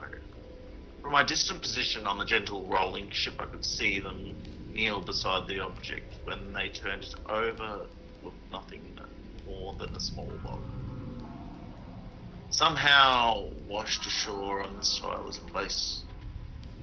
Sailors began examining the snow around the object, and some gestured to a small path that led out of sight between two smaller ice walls. They then struck out in this direction and were soon lost from view. Moments later, the whole ship was roused to its feet by a distant shouting that carried across the ice and water to where we waited. We could hear the hoarse shouts of men, a loud cry followed by a terrible shriek, the like of which I hope I never hear again, and I will spend the rest of my life trying to forget. It was the dying shriek of an animal, like that of a swine when the butcher's hand is unsteady and the first stroke of the knife misses its mark. The shriek was the last we heard. As the echo slowly fell into silence, we waited quietly, knowing what to do next. Time had seemed much longer. It was only moments later that the crew returned from the narrow pass and we could see that all of the men were present. Though one, obviously bloodied, was being helped to the boat by his companions. Two of the men were carrying small objects wrapped in blankets, and while they boarded the longboat, two other men stooped to lift the stiff, wood-like object from the snow and began carrying it toward the waiting craft. As it was lifted clear off the ground, the light snow fell away, and it would soon be seen to be the body of a man, frozen stiff as a log. We waited anxiously as the boat pulled towards the ship. After the men boarded, I, the captain, and the two bundled objects carried by sailors retired to the cabin below. Here the bundles were unwrapped, and to my great surprise, I discovered two beautiful children, a boy and a girl, squirming and healthy. Bewildered, I questioned the captain, and he told me that they had been found in a nearby cave where the men had discovered them being threatened by a wild beast of unknown type. He described this beast as covered with thick orange hair and resembling a bear, or perhaps a kind of ape. The men dispatched the animal, which died with a horrible shriek, and once we had heard that, we waited aboard the ship, but not before the animal was discovered to be female.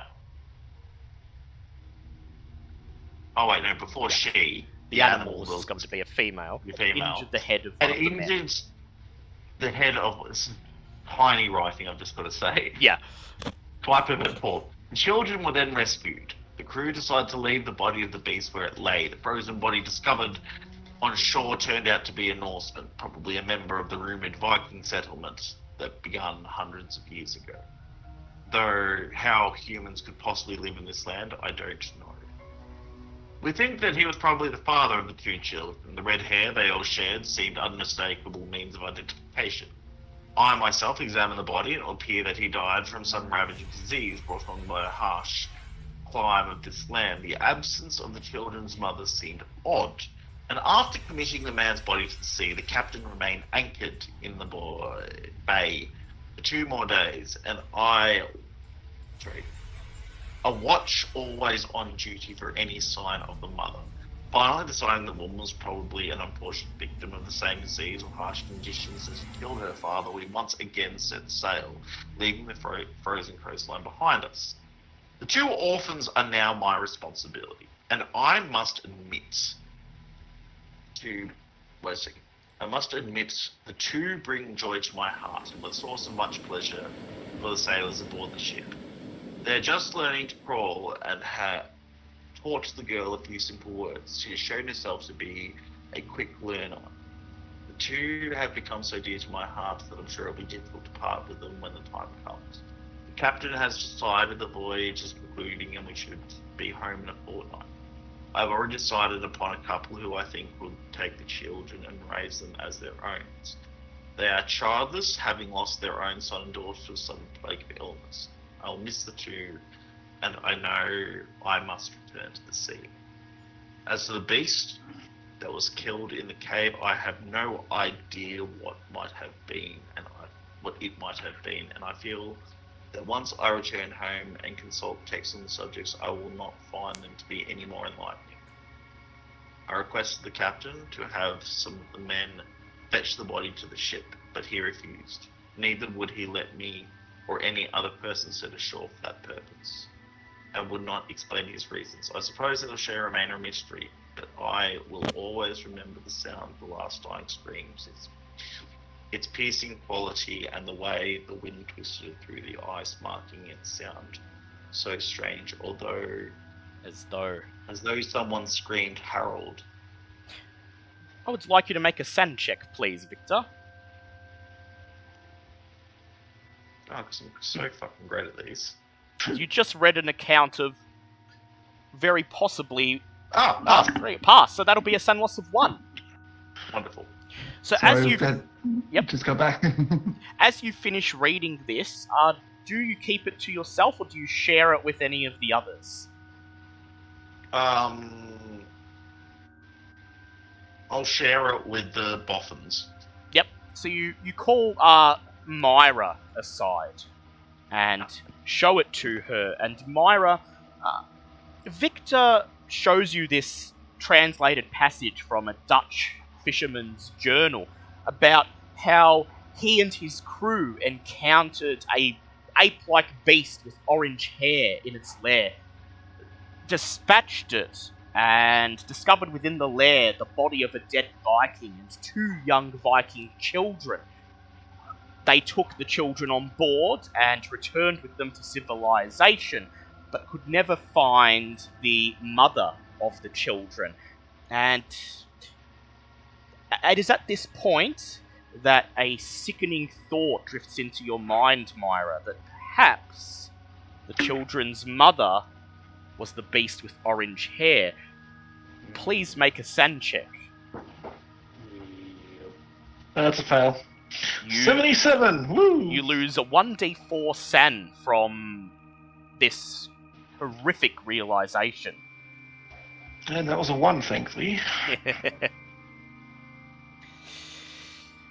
And you can make a Cthulhu...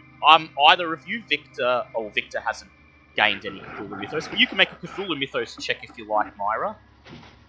I might as well try. Come on. No, that was a 96. So I'm going to push it. I've got to feed cats. I'll be back. Yeah, that'll be fine. I'll push it. No, that was not... No, that's a fail. Well, the implication in the diary entry appears to be that the children were the children of the Viking and the orange-haired beast, which are playing together. And the description of the orange-haired beast sort of, falls in line with your knowledge of Hyperboreans, particularly the Vormus. But without actual proof, you're not sure whether you're willing to take everything this journal says at face value. Yeah. So you hand the piece of paper back to Victor, and then Terence Buell clears his throat, and Matheson claps his hand, bringing you all to attention. Buell says, "Okay, so we've decided we're going to make an expedition into land, find the city of Comorium, and see what we can find there. Professor Matheson, for reasons of health, will remain here in Godthub. Any other members of the team who think they might wish to accompany the expedition to the interior should be well advised to the strenuous physical requirements of such an undertaking. The central plateau is cold and windswept, and," he gestures to the sole remaining French mountaineer, "Philippe here assures me that there may be some climbing of glaciers or rock outcroppings involved in reaching our goal. We cannot discount the possibility of violence directed towards us either. Our own experience shows us that there may still be pockets of primitive Eskimos hostile to outsiders out there." He says, "So, Professor Matheson will be conducting research here in town while the expedition sets out into the interior. So if there are any of you who do not wish to accompany the expedition, please make yourselves known now, and Matheson... and you will remain behind with Matheson." He then frowns and he says, "Though I personally think that we'll need all hands on deck for this." Does anybody wish to say they will not be part of the expedition? Nope, Myra's going. Yep, Myra's going. Archibald's going. Victor's going. Yep, you're going. We'll go. You're going. Yep. So no one says nay, and no one says nay except for the ship crew, who must stay behind to maintain the ship. Buell smiles and he says, "Oh, fantastic! I've got everyone on board. We'll hopefully find out a lot about who built this city and what they why they died." He says, "Okay, so those of you who are joining me, we shall meet at the foot of the glacier north of town just before lunch. We shall outfit and set off from there. Thank you. That will be all." He steps down and he and Matheson immediately walk out of the room. You have a couple of hours before lunch to make last-minute preparations. Other than that, do you feel you are ready to enter the climax of the scenario? Yeah. Just before we get to that, can you tell me how that spell works? Yes, I will. Because Yep. I think I left before the end of last session. Well, actually, you failed your Cthulhu Mythos check to find out how it works. You don't know how it works. Oh, that's right, I did Yeah. too. You have to cast it and see. Right, that's right. Yep. So any last Can you just minute... tell me what it needs for MP in that? So it's called Contact Formless Spawn. It costs 1d3 San and 3 magic points. So D3 San, That's 3 magic points. 3 MP, and it's called Contact Formless Spawn. Formless Spawn. Okay, cool, Okay. thanks. So, is there any last minute preparations anyone would like to make, or do you all think you're pretty much ready? Yes. Yes, Archibald, what would you like to do? Would it be possible to use my mechanical repair skill to mend my 22 caliber and my 33 caliber, make a joint combination rifle? Like, put them both together? Okay, go ahead and make a mechanical repair with disadvantage. I just going to, like, max out all its points on this gun. Like, seriously. Alright, let's try this. That is...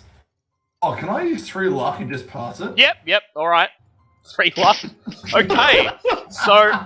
It's a dual caliber rifle now. So a few This hours... is not how guns work, man, but okay. So a few hours later, just before 12 noon, you all assemble at the north edge of town at the foot of the Great Glacier. All of you are outfitted with proper cold weather garb, sunglasses, snowshoes, and tents, sleeping bags, tools, and provisions are all gathered up and divided amongst all members of the expedition. Buell informs you that the journey to the city is expected to take 5 days, and for those 5 days, you will all carry your specified items, and when the items are packed up at the start of each day, they go back into the packages they were taken from. This will allow the weight to be distributed evenly. You're just getting done wrapping the bags and pouches over your shoulder when Archibald Woodham finally arrives, already outfitted in cold weather gear and snowshoes, but wrapped around his shoulder, you see, well, a gun that by most reasonable logic shouldn't work. He appears to have taken his 22 caliber rifle and his newly acquired 30 caliber lever action rifle, gutted both of them, combined the interior mechanisms into one, and essentially has a very thick rifle with 2 differently sized barrels pointing out of the midsection. Each of them somehow connected to a single trigger and firing mechanism. You're unsure how it even works, but Archibald just smiles smugly as he pats his shoulder, ensuring it's still there, and then bends over to pick up the supplies that Buell has partitioned out for him. And as he does so, you all inwardly stifle a sigh, as you can't help but notice, in addition to this bizarre contraption of a gun, his pith helmet is also attached to the bottom of the barrel, complete with the mechanism designed to quickly flip it up to the front of the gun to act as a shield. There's a one vivid imagination. Thank you so much, Dale. That is amazing.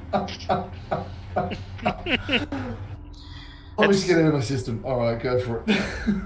And so, you set out on your journey across the frozen wastes. I would like everybody to please make a survival check. Oh dear.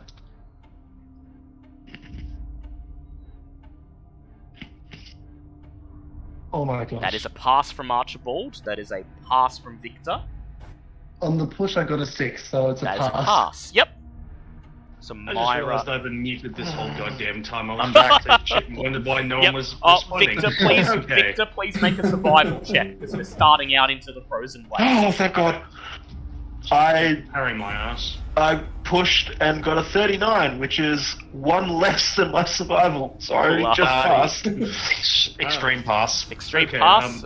Yep. I failed mine, however, when Archibald was pulling out that lovely, ungodly contraption, just have, like, Moxley go over to Myra with the $20 he wanted for earlier and just goes, yeah, $20 says that thing blows up the second he tries to use it. Taking it. I'm taking that bet. Yep. And so it is a group pass. The first day is relatively uneventful. You march across the frozen wastes, moving through the snow that comes up almost past your knees and almost to your waists, moving through the white powder. Your clothes and snowshoes protecting you from the freezing cold slush that you move across and the wind that would chill your bones. The first day passes uneventfully. You pitch camp, get some well-needed rest, and awaken next morning bright and early to continue on. Day 2. In the early afternoon, after yet more marching across the Arctic wasteland, you come upon a cliff face sticking out of the snow.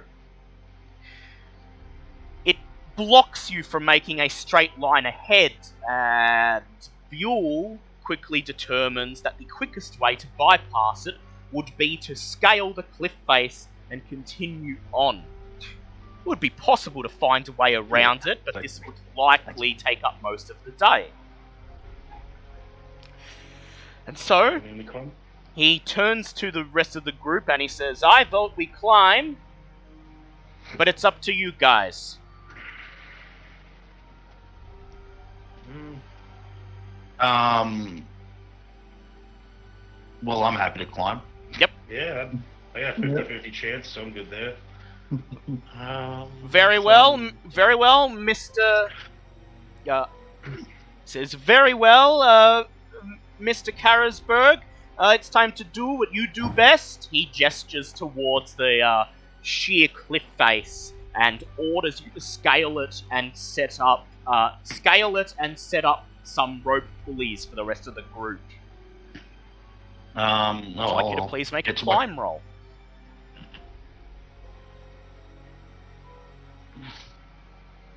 Hard pass.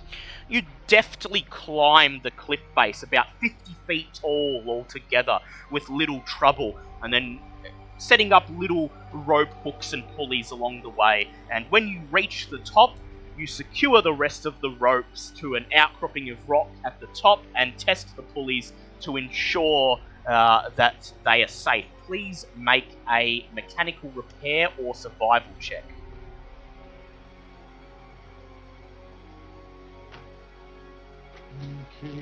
Pass. Yep. You test the rocks. Oh, no, you don't need to do it. You don't need to do it yet. Sorry. He's just setting up. You test the ropes, and they appear to hold firm. You call out to the others, and Buell barks the order. All right, let's climb. Up, up, up. You grab a hold of the ropes, fasten the harnesses around yourself, and try to make your way up the cliff face using the scaffolding that Victor Karasberg has laid out for you. I would like everybody to please make a climb check, and you may make it with advantage with Victor's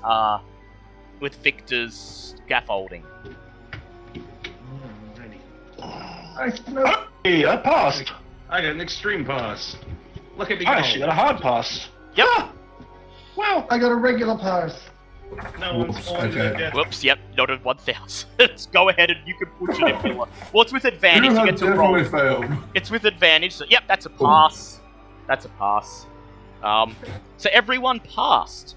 And thanks to Karasberg's scaffolding, you make your way up the cliff without little trouble, 50 feet above the ground, and breathing with exhaustion, you pull yourselves onto the snow at the very top as Karasberg unattaches all of the rope harnesses, pulls the rope pulleys back up, rolls them all up and stows them back in his bag. You spend a few minutes recovering from the strenuous climb, and then you carry on into the snow. Please, everyone, make a survival check.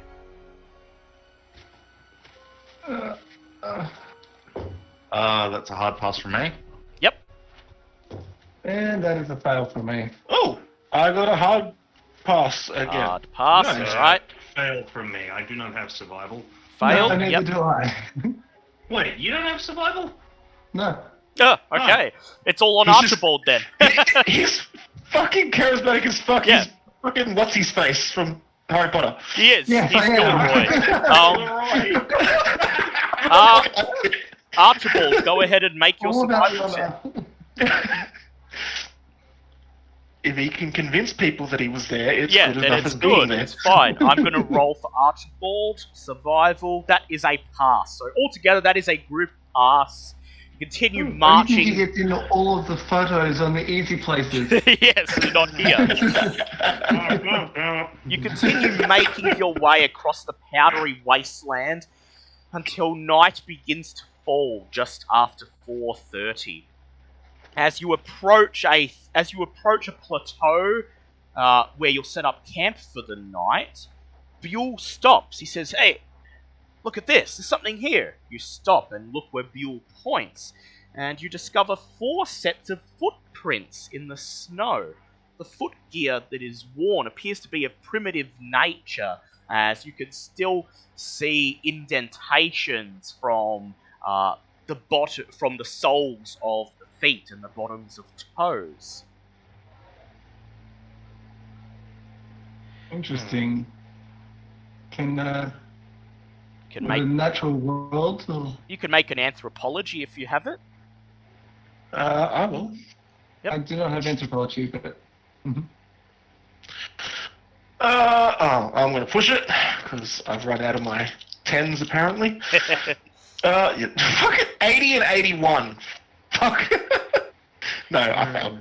You spend a few moments examining the tracks, and most of the expedition crew assume that they're Eskimo in origin, but Myra and Arkansas and Buell all spend a few moments looking at them and quickly determine that they are not Eskimo in origin, that this footwear, although primitive, is nothing like what an Eskimo would traditionally wear. The people who are making their way across the snow appear to be moving partially barefoot, which would probably give an Eskimo frostbite.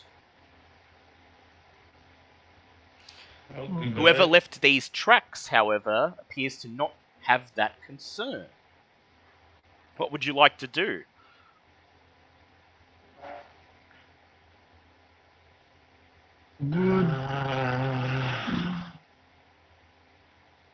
Don't know. That's alright. That's okay. Buell leads you on, following the tracks, but you're only able to follow them a short distance before they disappear. You pitch your tents and set up camp for the night, and once again the night is uneventful. You awaken early the next morning on day 3, make yourselves a quick breakfast, pack up your camp, and once again set out into the frozen wastes. You are now, by this point, more than halfway to the location marked as the site of the city, and your spirits are starting to raise a little bit, as the expedition so far has been quite easy and without anything of note.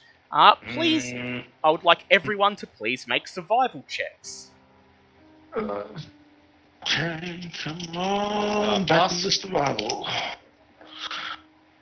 I'm gonna push. I actually passed that. Yay! Yay! You're learning!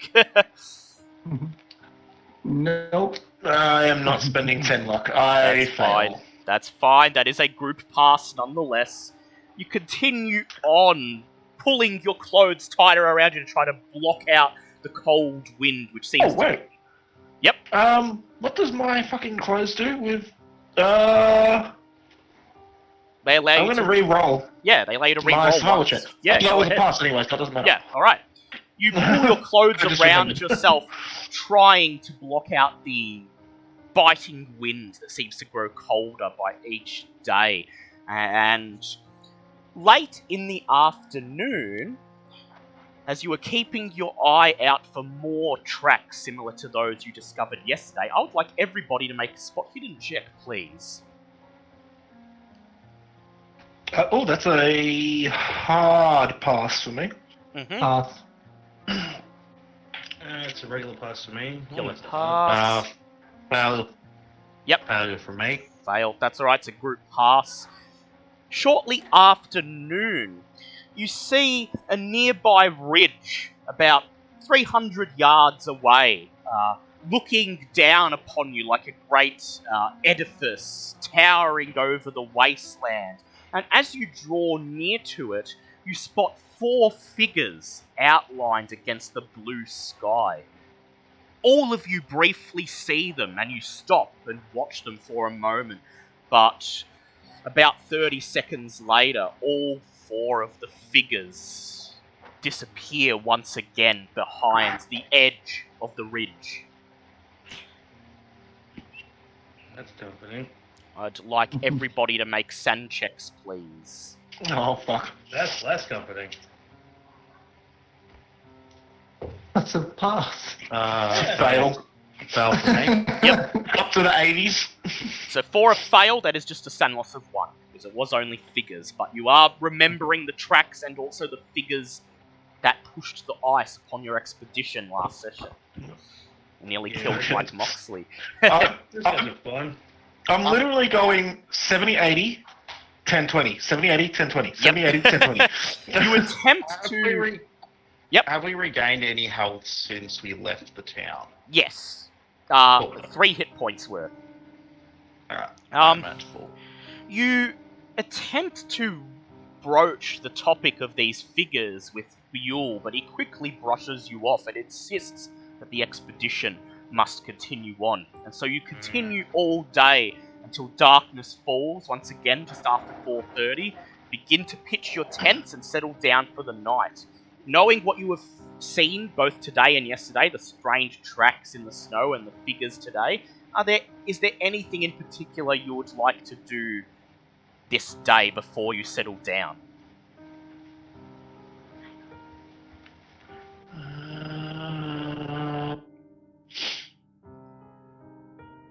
I want to make sure that my kerosene lamp is close to hand. Yes. Anyone else? Gonna just make sure that my whip is in Close full hand. order and Yeah, so basically just like, the end of sleeping. it's all set up. And Yep. So just basically sleeping with weapons all nearby. Kerosene lamps can't be like put on bright and low, can they? It's only No, extending it's just the wick. one isn't it? setting. Yeah. Yeah. One setting is either on or it's lamps. off. So Victor, Archibald, any precautions you'd like to take as you set up camp tonight? I would like to...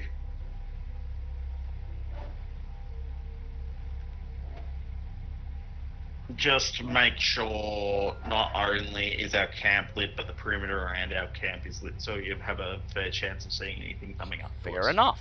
So you make sure to place a number of lanterns around the perimeter of the camp. You light them and provides visibility about 10 feet outside of the camp, enough to see if anyone was approaching. You'd get at least enough warning to quickly scramble into a tent and grab a weapon. And then, feeling... Yep. Yes, Archibald? Question, would it be possible to... Is it night time at the moment? Yes, it's coming to night time, yes. Would it be possible to just race the perimeter of a camp to see if there's any animal prints or anything that we should be worried about as far as, has anyone been here before? Because if it's a clearing, I would probably assume that someone else has been here before. I would like you to make a track check, please. Oh, great. 10. That's going to be great. Okay. Alright, let's do this. D100. That is... may I make an attempt to humbly push it? Yeah, you can push it. You can spend luck if you need to. Ow. That's exactly the same score. Has anyone else got better than 10 track? Nope. I So do I. I have 20. You can attempt. You Oh, can go ahead. notice that Archibald attempts to be searching for tracks, and you can make a track check if you like. Yeah, I'll go and help him, I guess. If I waste a really good roll on this, I'm going to be annoyed. I'm going to push it because I may as well. No. Yep. No. Yep. Victor, you want to make a track check? Yeah. Everyone tracking. That is an extreme pass. Oh, wow. So Victor, about 30 yards out of the perimeter of the camp, you do notice, nearly completely buried under the day's snow, a set of tracks identical to those you saw yesterday, looking vaguely human but partially barefoot, with primitive footwear unlike anything an Eskimo would wear. They are heading in the same direction that you were travelling in. However, they appear to be at least a day old, as after a few yards, they disappear into the snow and you're unable to follow them.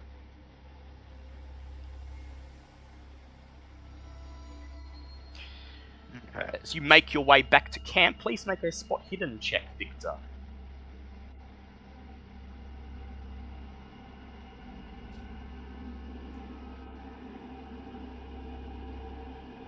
Fail.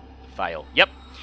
You decide to make your way back to camp, walking under the shadow of the ridge where you saw the 4 figures earlier in the day. And there in the shadow, underneath the ridge, make a luck check, please. Fail for me. Yep. You think you see some tracks, but when you go up to examine them, they appear to just be indentations in the snow. And so you shrug and return to camp. Little do you know that what you left behind were large tracks similar to bear tracks, if a bear had 6 legs. Oh no. As you all go to sleep that night, you can't help but feel the unmistakable sense of paranoia setting in, and you all make sure you sleep with weapons in easy reach. You do not dream, but before you know it, Buell is calling for everyone to wake up, leaning into your tents and shake you awake. The sun has come up on day 4, and you are safe. You pack up your tents, hitch your supplies to your shoulders, continue again into the snow. Everybody please make survival checks. I'll do better today. Not with that roll. And not with the push either, so nope. I got a 19, so that's a hard pass. Hard pass for me. Yep. Extreme. Extreme, yep, One definitely a rolls. yep. Definitely a group pass. Oh, that was good. You make swift progress across the Arctic wastes until you come to another difficult climb. This near vertical wall of ice-covered rock is 110 feet high and contains 2 difficult sections. Each one will require a separate climb roll. In particular, the wall is so high that it would be rather difficult for Victor to set up any kind of significant scaffolding. However, it may be possible for Victor to make the climb first and set up just a couple of footholds and handholds that might assist you. Indeed, Buell gestures towards the stone face and says, "Mr. Karasberg, do as you do." Take some extra rope up. What I'm going to do is I'm going to drive some hooks into the cliff face, set a rope line up. Yep. So, I mean, it won't be as good as a scaffold, but it'll give you... So if you fail and fall, you'll only fall as far as the next point. Will go. That's a good idea. So, Please make a climb check for the first section. That is a pass. And now make a survival check to embed footholds and handholds along the way.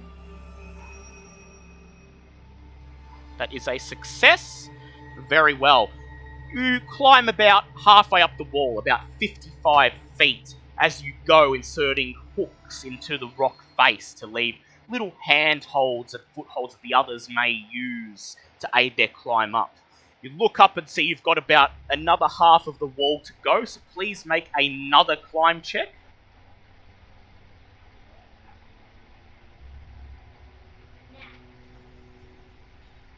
That is... ooh, a pass or a fail. And Tom, I think you're muted. Oh, yeah, that's a pass. Pass. Pass, Sorry, yep. that was a pass and extreme pass. Pass and extreme pass, yep. You reach the top of the cliff face and look down, and you can see the rest of the group little more than red and blue dots in a sea of white down below. Please make another survival check to secure handholds and footholds along the way.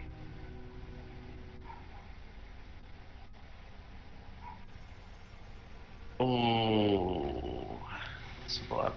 Survival.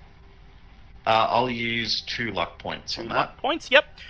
You leave the last of your hooks in the side of the cliff face, and it's nowhere near as safe as scaffolding, and you kind of wish you could do more, but at the very least, if someone falls while climbing, they might have a chance to quickly grab hold of one of the footholds and spare themselves a grisly death.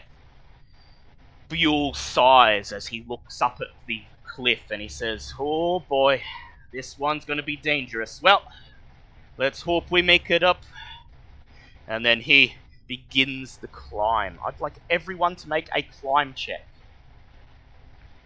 Pencil's going to go somewhere in the middle, just in case he needs to reach out with his whip. That's fair enough. I can re-roll a climb check. So Yes, you can. this may be where I need it. That's a hard pass for me. Hard That's pass. a Oh, regular nice. pass. Oh, Pushing. and pass. Yep. If I use my custom expedition clothes to re-roll a roll, does that mean I can push that re-roll You again? can push or the is that just re-roll. a- You can push the re-roll. Okay, so I'm using my 1 session re-roll right Yep, now. to re-roll your climb. That's a fail. Pushing the re-roll. Every single one of those rolls was in the 60s. Okay. So I failed. You get about halfway up, and as you move towards the next foothold, the tip of your toe kicks a piece of ice, and you slip and are knocked off the side of the cliff face. You let go of the rope and begin plummeting down. Please make a luck check. Oh, son of a bitch. This is gonna be fun. My luck is not great. Yeah. That was an 85, so that's a fail. Ah! Okay. You Oh, you yeah. open your mouth and scream as you fall and desperately grab for some of the hooks that Victor has attached to the side of the cliff. You may make a jump check with advantage. Jump check with advantage. Okay, where is jump? L,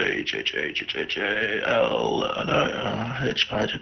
Okay, so it's a base 20. It's still a 1 in 5. That's a fail. I'm pushing with advantage, so... No, okay, so that's a fail, so I'm going to push it. Yep. And it is again with advantage when you push it. Yep, fail! You grab Oh, one wow. of the hooks that Victor has placed in the cliff face, and as you grab it, your heart sinks as it snaps, breaking right off its handle, and you continue falling. Arkansas, you may make a sleight of hand check to attempt to lasso Myra in your whip. Oh, that's not fantastic. Oh, wow. I This is no pressure, but was hoping to be able to use my fighting brawl, which is on the whipping. Okay. Get a 10, you magnificent bastard. Okay, you can use your fighting brawl. I'll let you use your fighting brawl. In that case, I've got a fighting brawl of 45, and the first brawl was a 30. You lasso out with your whip, wrapping it around Myra's waist as she falls. You pull and she slams her body back into the wall of the cliff, taking... Ow. 4 points of damage. You hear a loud crack, perhaps one of her bones snaps as she grabs hold of one of the footholds, reattaches the rope to her body, and slowly, carefully makes her way to the top of the cliff, pulling herself over the edge, breathing loudly with exhaustion and pain. This is gonna... That's not a southern accent. To be fair, she is probably... Yeah, you've had the wind knocked out of you. Oh, this is gonna hurt in the morning. Arkansas, would Thank you like darling, to... thank you. Would you like to administer first aid?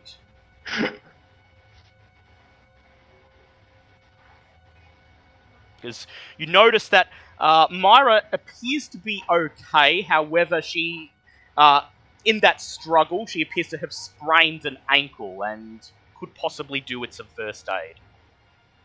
Okay, that sounds like a job for me.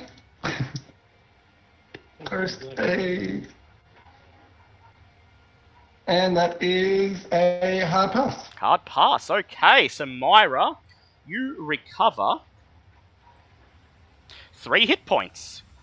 Oh, As- nice. As Arkansas wraps your leg in a nice splint, and the rest of the group take turns half carrying you, allowing you to rest on their shoulders as you march the rest of the day's journey.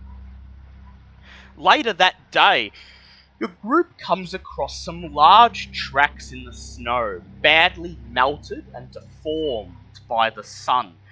They look very vaguely animal-like, vaguely resembling tracks left behind by a large bear.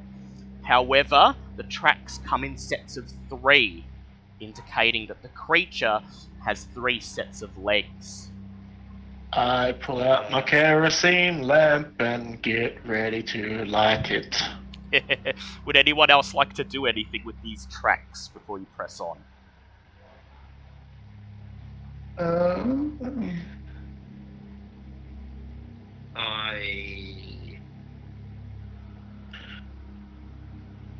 Actually, I would like to fill my kerosene lamp as much as I can Yes, make sure it's with ready. my excess, yep. You could, yep. Yes, Victor. Does anyone Is have there a arts time? and craft? Tell how fresh they are. Please make a natural world or track check, Victor. Sure. That is a pass. They appear to be at least a day or 2 old, and indeed, as you examine the tracks, you notice in one of the indentations into the snow, small, dark reddish brown spots, almost like a blood trail travelling along with the tracks.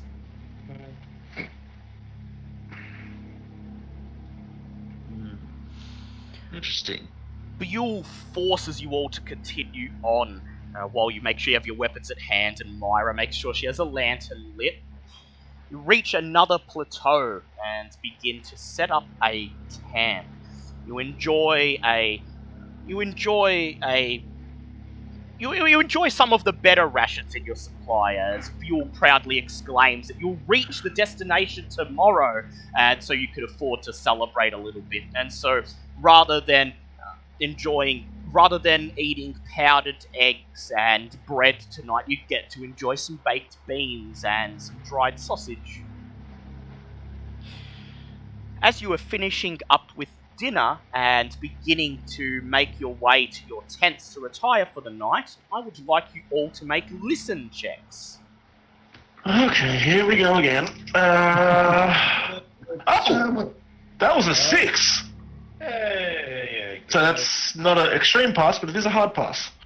It's a fair. Where were you before, damn it? So wait, what was the check? Listen. Fail. That's Pass for me. Yep, so everyone except Victor, as you start to make your way back to the tent, eager to get in your sleeping bag as the wind is growing suddenly colder this night.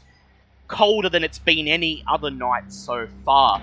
You hear a strange sound drifting on the wind. Almost sounds like voices chanting somewhere off in the distance. And as you hear it, a chill runs down your spine. Should we be worried? What was that? Sorry? You seem to hear distant chanting carrying on the wind. Is it coming from a direction, or does it feel like it's coming from everywhere at once through the wind? At the moment, it just sounds like it's coming from the distance, but you can attempt another listen check to determine a direction if you like. I may as well. Ha! Oh, no. Shit. No. That was 100. 100. I was like, okay, good. And no, the other one was... You stop what you're doing, you walk to the perimeter of the campsite and you listen, trying to pinpoint where the chanting is coming from, and you think it may be coming from somewhere to the south. See, the thing is, you could be telling the truth there just to throw me off. Yeah. Whispers, but contact formless spawn. Can I remember the lore on the tablet that I got the spell from? Make an intelligence check. Because, yeah, it's been 2 weeks and I've forgotten it myself. 70... Hey, that's a 4! The spell So that's an contact... The spell contact formless spawn, according to what you remember of the tablet, does not require chanting. No, I mean, the same tablet described the... the creature. Does not describe what it does. However, you do remember the description of a formless spawn as a big black formless mass that serves Tsathoggua, immune to all forms of damage. Okay, and how close did we guess that we are to the city? One more day. You should arrive tomorrow. Okay, so it's going to cost 1d3 CERN and 3 MP. Do I get all my MP back at the start of the next day? Yeah, you do. I would like to try and cast Contact Formless Spawn.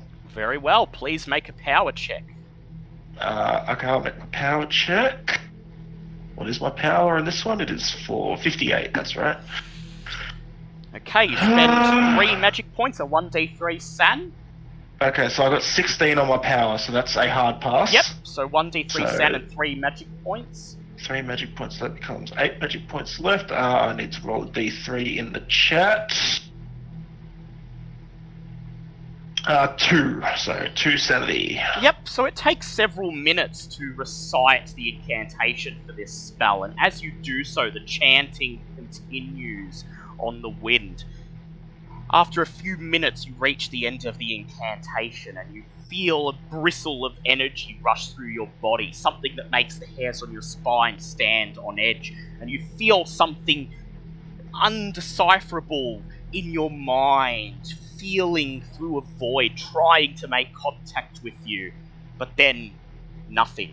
The formless spawn is too far away, and the spell fizzles. That's okay. But I was close enough to make some sort of contact, so that's something. What are the rest of you doing? Arkansas is going to, using the best of his abilities, try and using ice and snow to make a bit of something of the beast that's a 6-legged polar bearish beast. Ah, yes, you're going to start constructing an effigy of a Gnopter. Trying to, yeah. I would like you to please make a strength check. Strength. 'Cause I doubt you have arts and crafts. No. Well, that's a 21, so that's a hard pass. Yep. So you start gathering up bundles of snow, rolling them into balls as the chanting continues, and stacking them together, creating a very rough-looking effigy of a 6-footed polar bear. Meanwhile, is anyone making Victor aware of this chanting? Yeah. Yeah. So Victor, Mike Moxley's run up to you and made you listen, and you've now heard the chanting as well. Because I'm not gonna lie, I'm basically useless otherwise, so me being... Yeah, that's fair enough. So Victor one guy who I know is best suited for all this. Yep, fix the thing.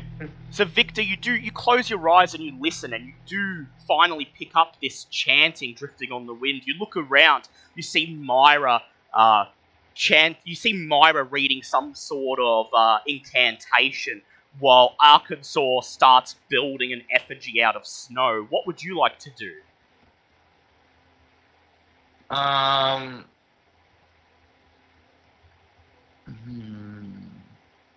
So we're kind of on the plateau, or... Yeah, plateau. Yeah, that's somewhere in the distance there is chanting. Now, Myra thinks she heard it coming from the south, but cannot be certain. Myra has attempted to contact a formless spawn and nothing answered. And I think Alright. Arkansas is going to attempt to cast Contact Cannot Care.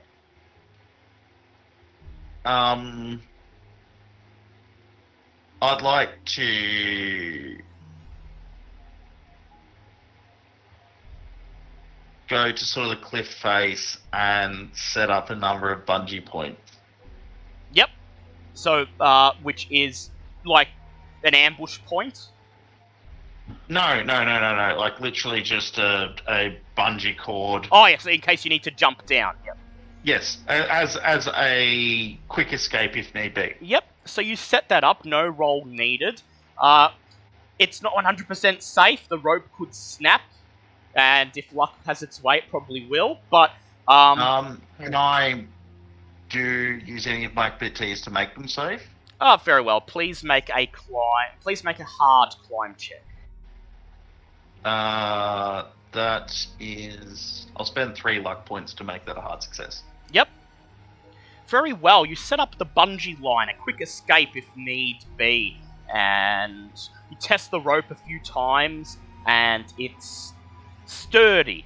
Meanwhile, the chanting continues on the wind. Arkansas, I'd like you to make a listen check, please. Alright. So, is... let's change dice because those ones haven't worked for me tonight. And with the push, that is also a fail. That is a fail. So as you finish building the effigy, you try to listen to the chanting, and there is something about it that seems almost song-like.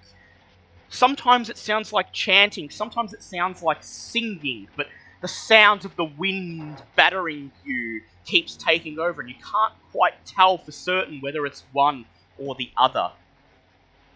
What would you guys like to do as the chanting continues?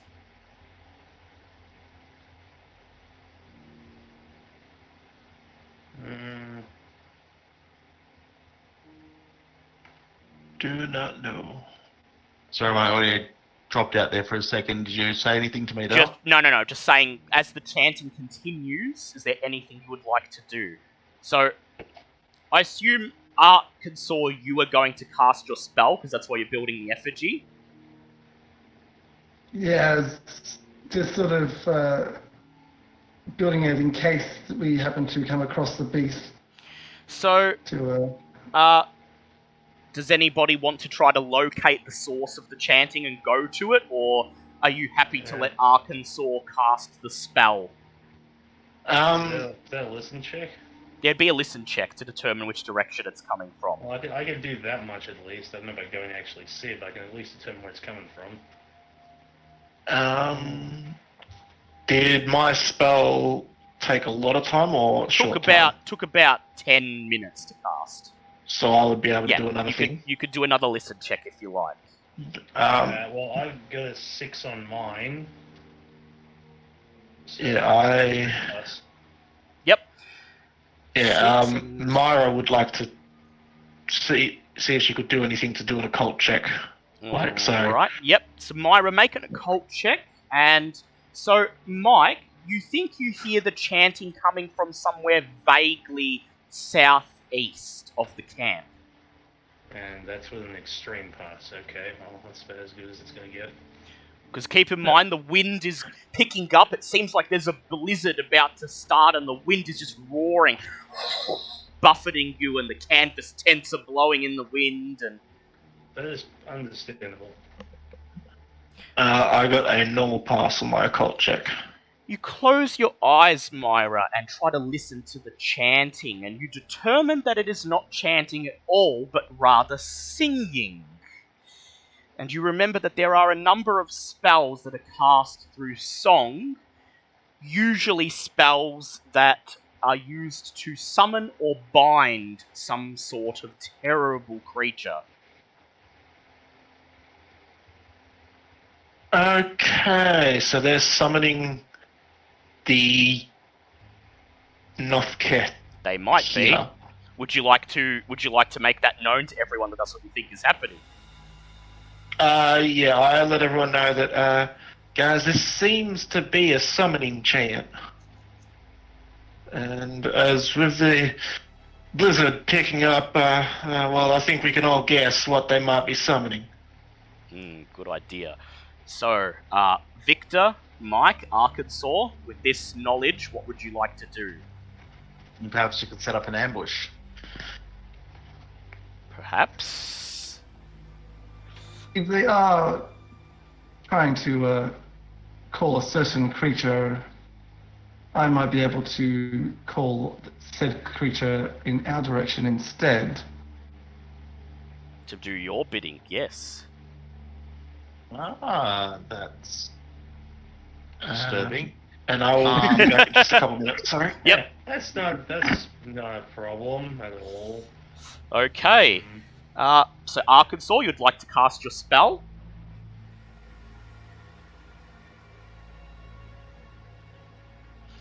Or You've completed your Give it a try. effigy. Yep. As the wind roars around you and grows colder and colder, as you see powdered snow blow through the air, the obvious start of a blizzard, you begin to cast the spell. Please lose 1d3 sand and spend 3 magic points.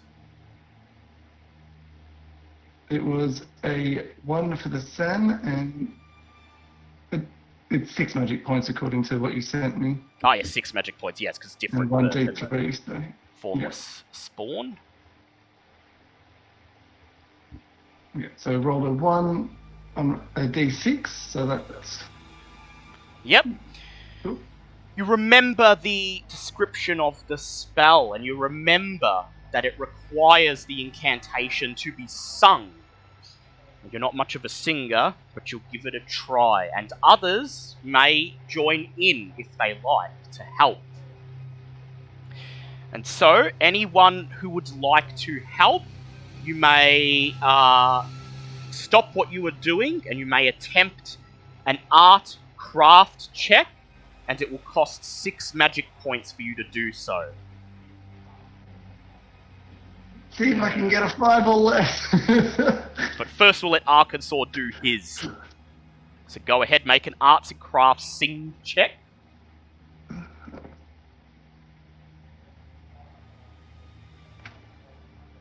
That was a 22, which is 17 difference if my brain Yep. is working. Sure, let's use 17 luck points. Alright, yep. So the others do not need to sing now, but the others gather around and they sing along with you until there are two chants in the air. Two competing chants, the one you can hear out in the wilderness and your own.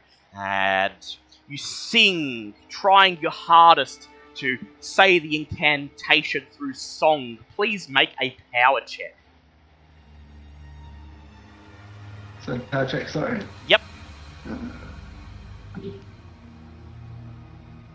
What is my power? My power's decent.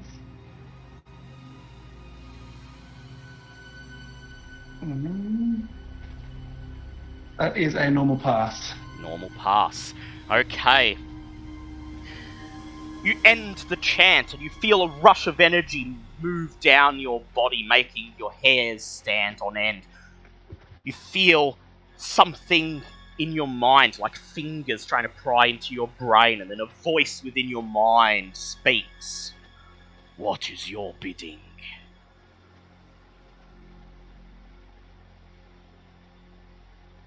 Protect this expedition. The voice says, I am being summoned by another, with the promise of revenge. What do you have to offer?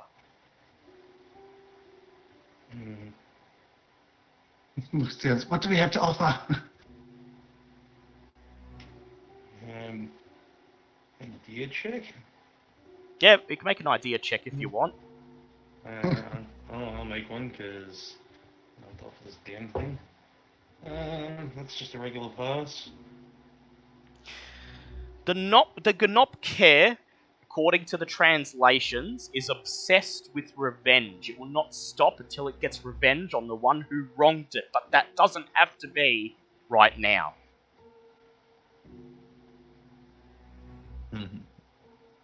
And just going to take a stab at the one that wronged it's in our party, which is going to make negotiations difficult. Yeah, it's Victor for us. Karasberg who stabbed it in the eye. I'll step forward and I'll go, look, I'll bet after all this is done and everybody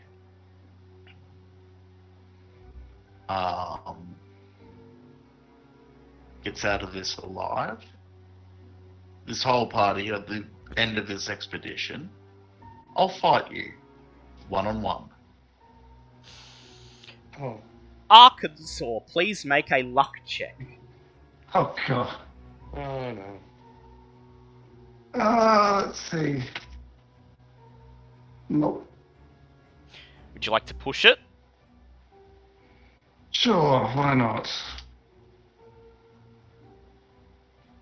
Oh, that's just a pass! Oh, that's enough! The voice... Got a 26! The voice says, so be it.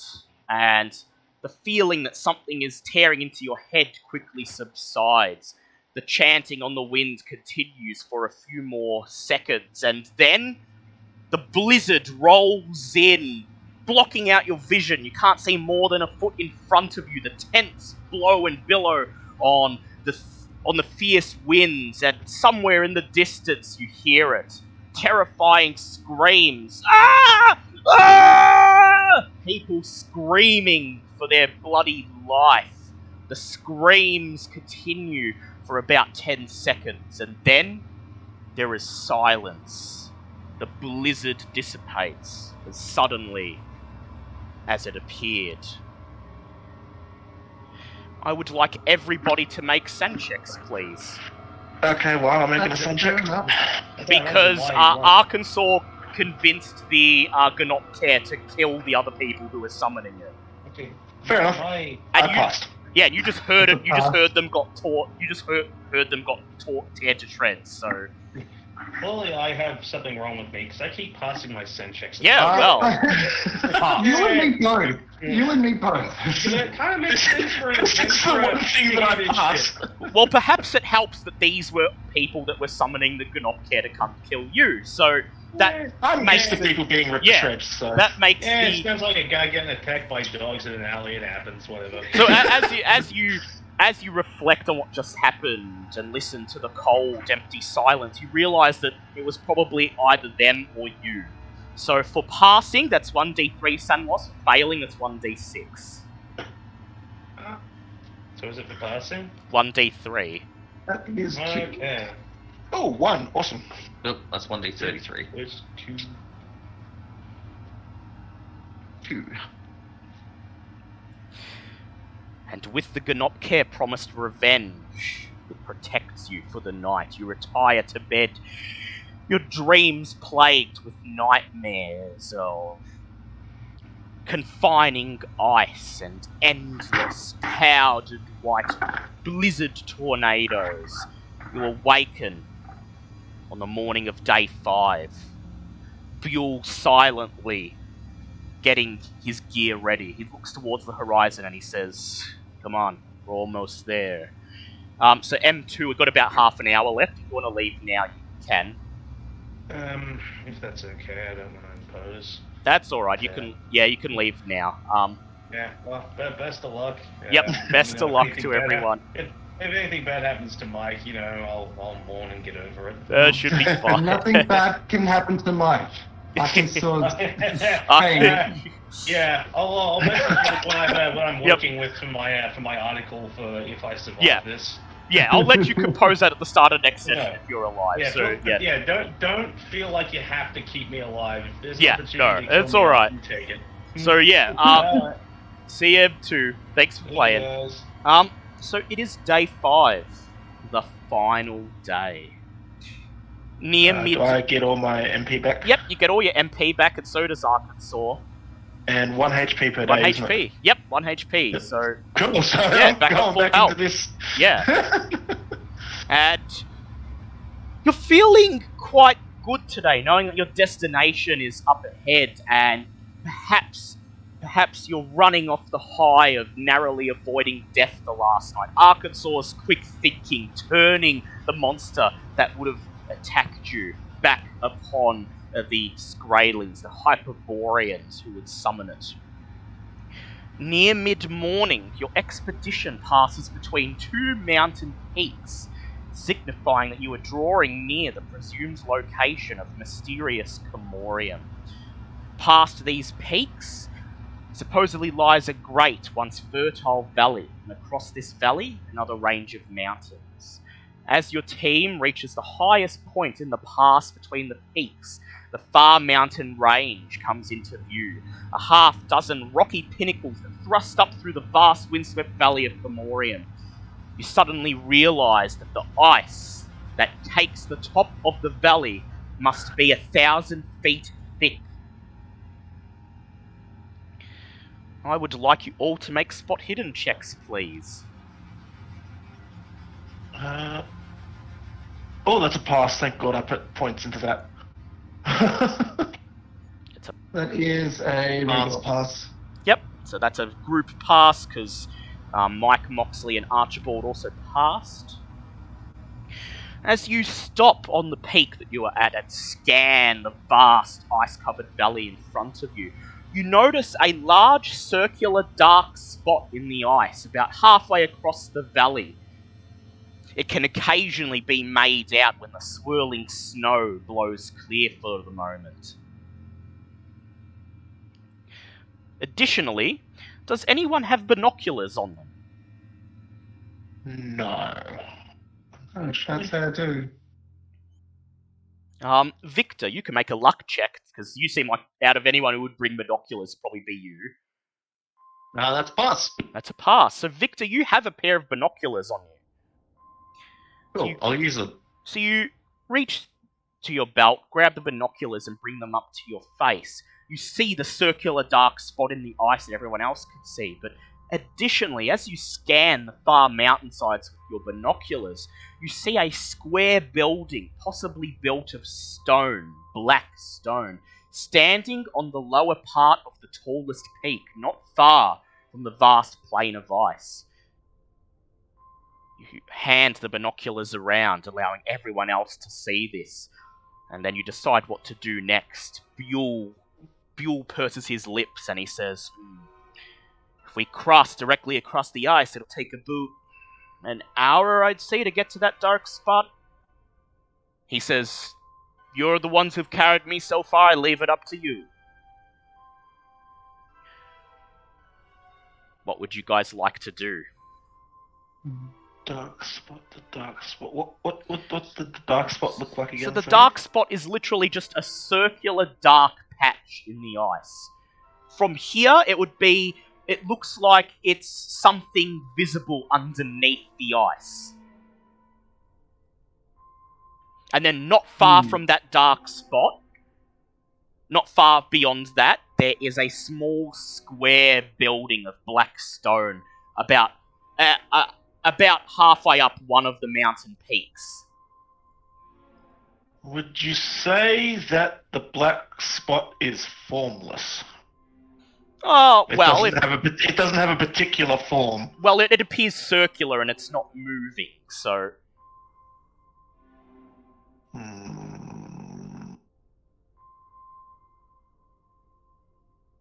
What would you like to do? Would probably... If it is the formless spawn, if there's a building there, then this would technically be, in my mind, where the spawn would be to protect it.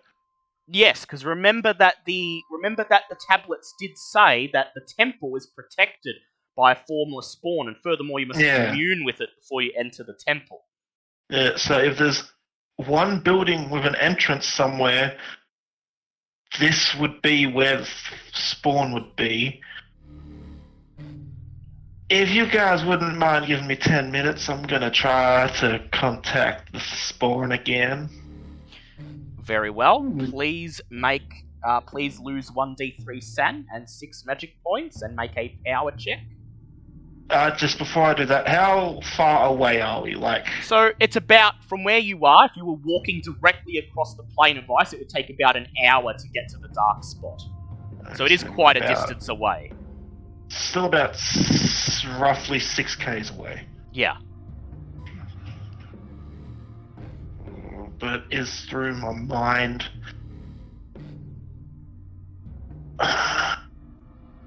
Actually, when we get about halfway to the black spawn, maybe then I'll try.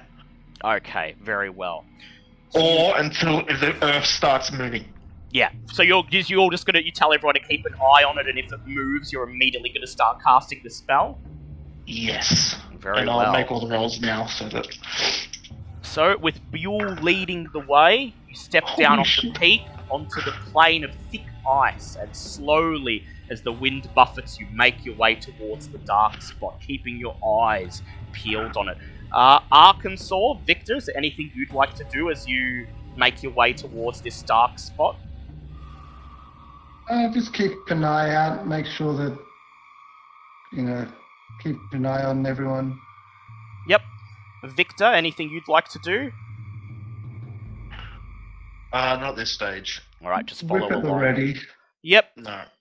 So you spend the better part of the next hour slowly walking across the ice. The dark spot does not move, its shape does not change, but you remain fixated on it, with Myra's hand on the hilt of her blade, as if she's expecting it to leap out of the ice at you.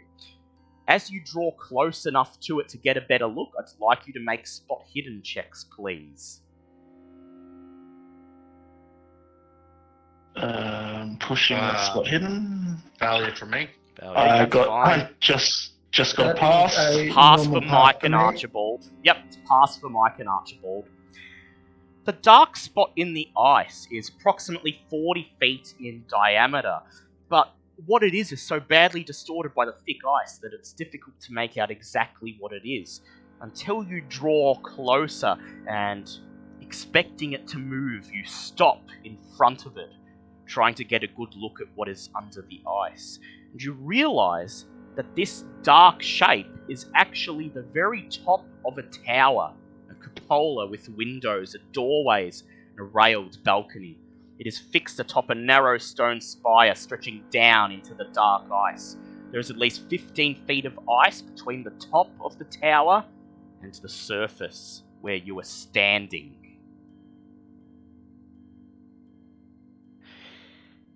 You peer further beyond it, and beyond this tower, you can see more dark, black, angular shapes in the ice.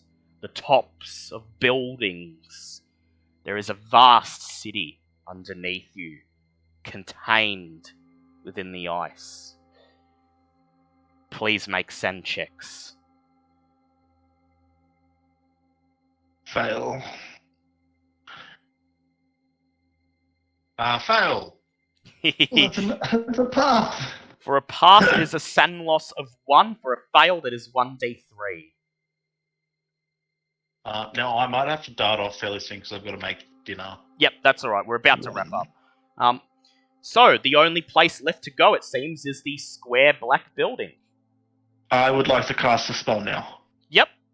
Yep. I rolled a 2 on my power, so that's an extreme. I lost 3 san, and I've used the MP. Yep. Once again, you feel that shock of energy run down your spine as you kneel here on the ice. And something tries to claw into your mind, and then you hear a voice. What is your purpose?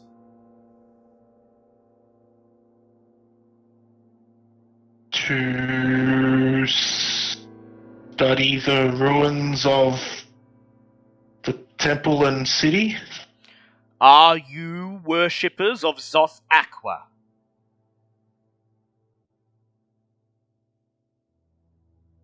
Not. I'm a worshipper of finding knowledge, and if that leads me to worship Tsathoggua, then so be it. The voice is silent, and then it says, "Do you promise not to disturb that which you find within?"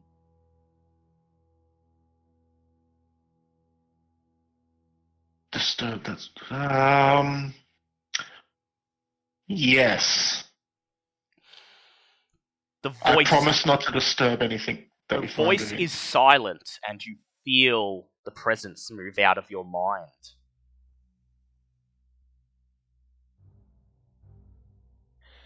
Okay, fellas, I think we've got permission to go in, but we're not to disturb anything that we find within. Or at least remove it from the temple. Or at least remove it. As you approach the temple, you see that it is simple, perfectly square, with a few high, narrow windows, an open, square doorway. The whole structure is built of some dark, basaltic stone. You immediately recognize it as the same material that the stone obelisk was constructed out of, and it stands only a few feet above the ice plain, easily reached by a short, winding path inside the mountain, on the side of the mountain. Once you enter through the vast doorway at the base of the black building, you see that the inside of the structure is coated with long, spiky hoarfrost, completely covering the inside, walls, floors, and high ceiling, with a 5 to 6 inch bristle of ice. The interior is nearly 50 by 40 feet and empty, save for an immense 6-foot bronze bowl, only 10 feet in front of the door, while near the back wall is a tall, 2-tiered altar of obscenely fashioned metal. The bronze bowl is nearly 6 feet in diameter and stands on 3 legs, each ending in a taloned claw. As you take your steps over the threshold and into the temple towards the vast bronze bowl, the bowl suddenly shakes and begins to rattle, and then out of the bowl spills a formless black mass.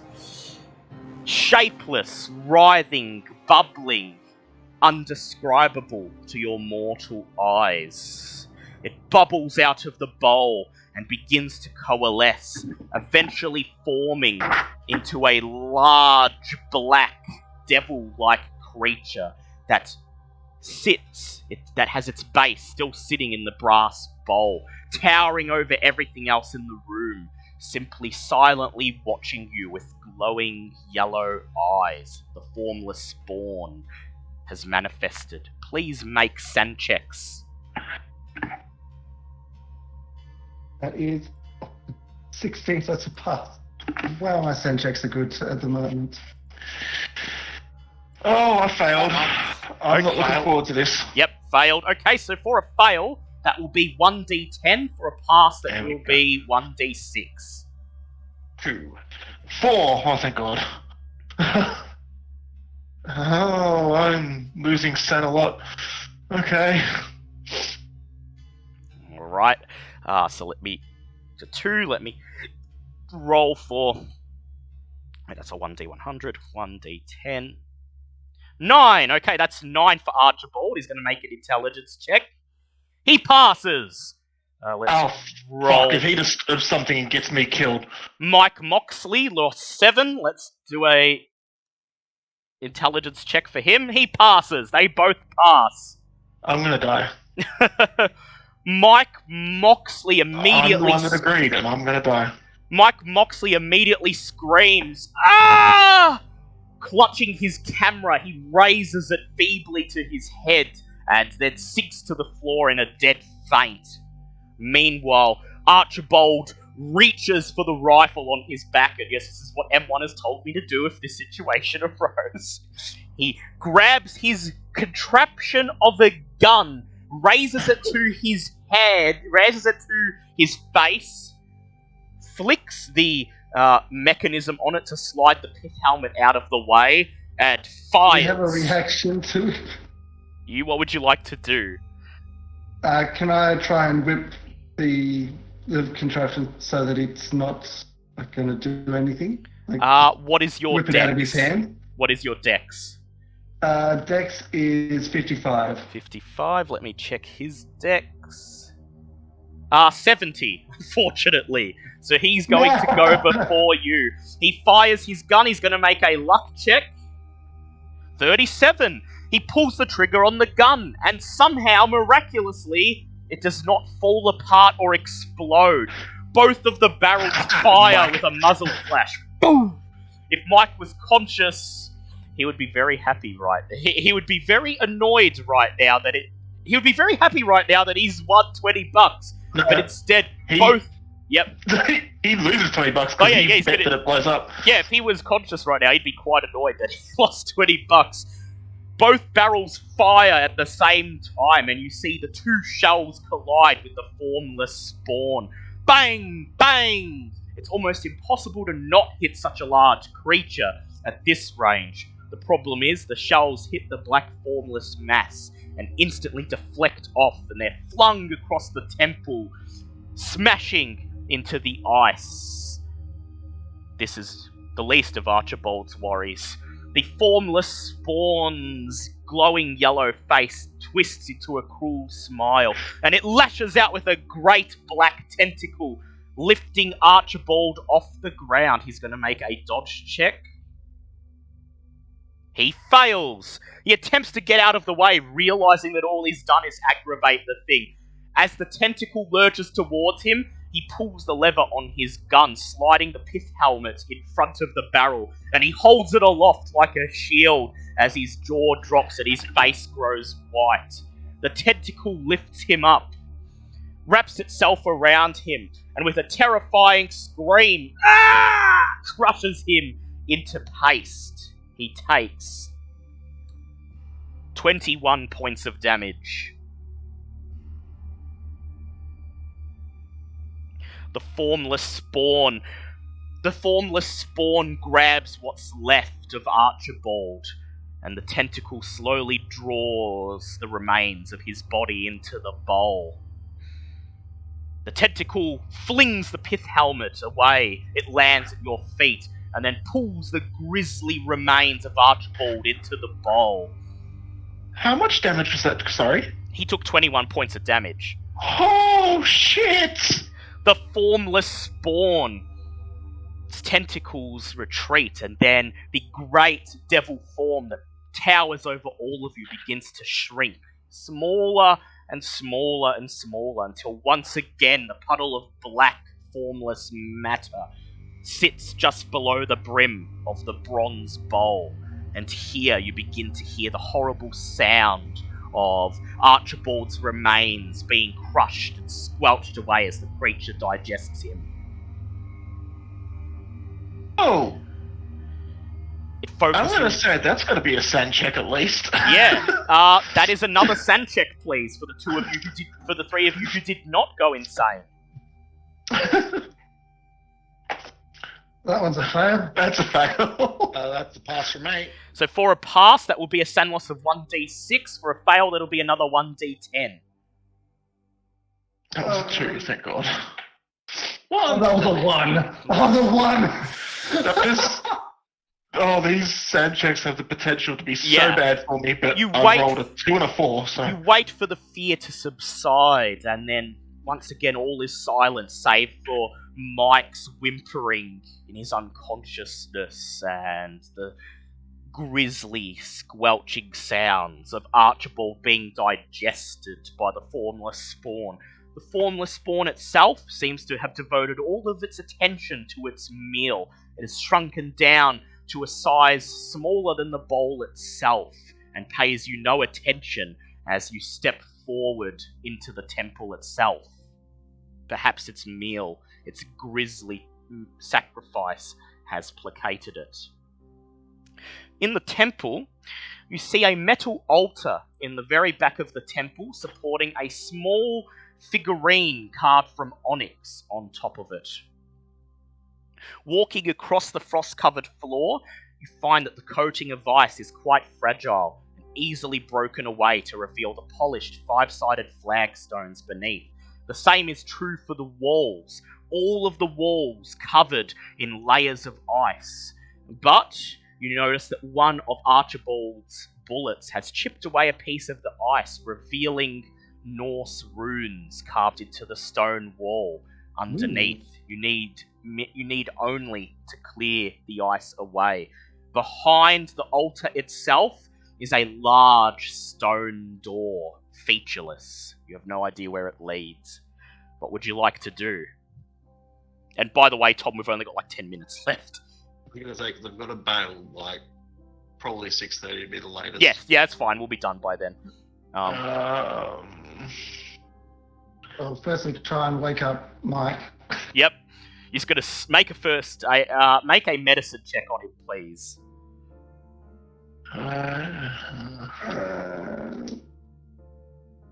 That is a natural one with the advantage.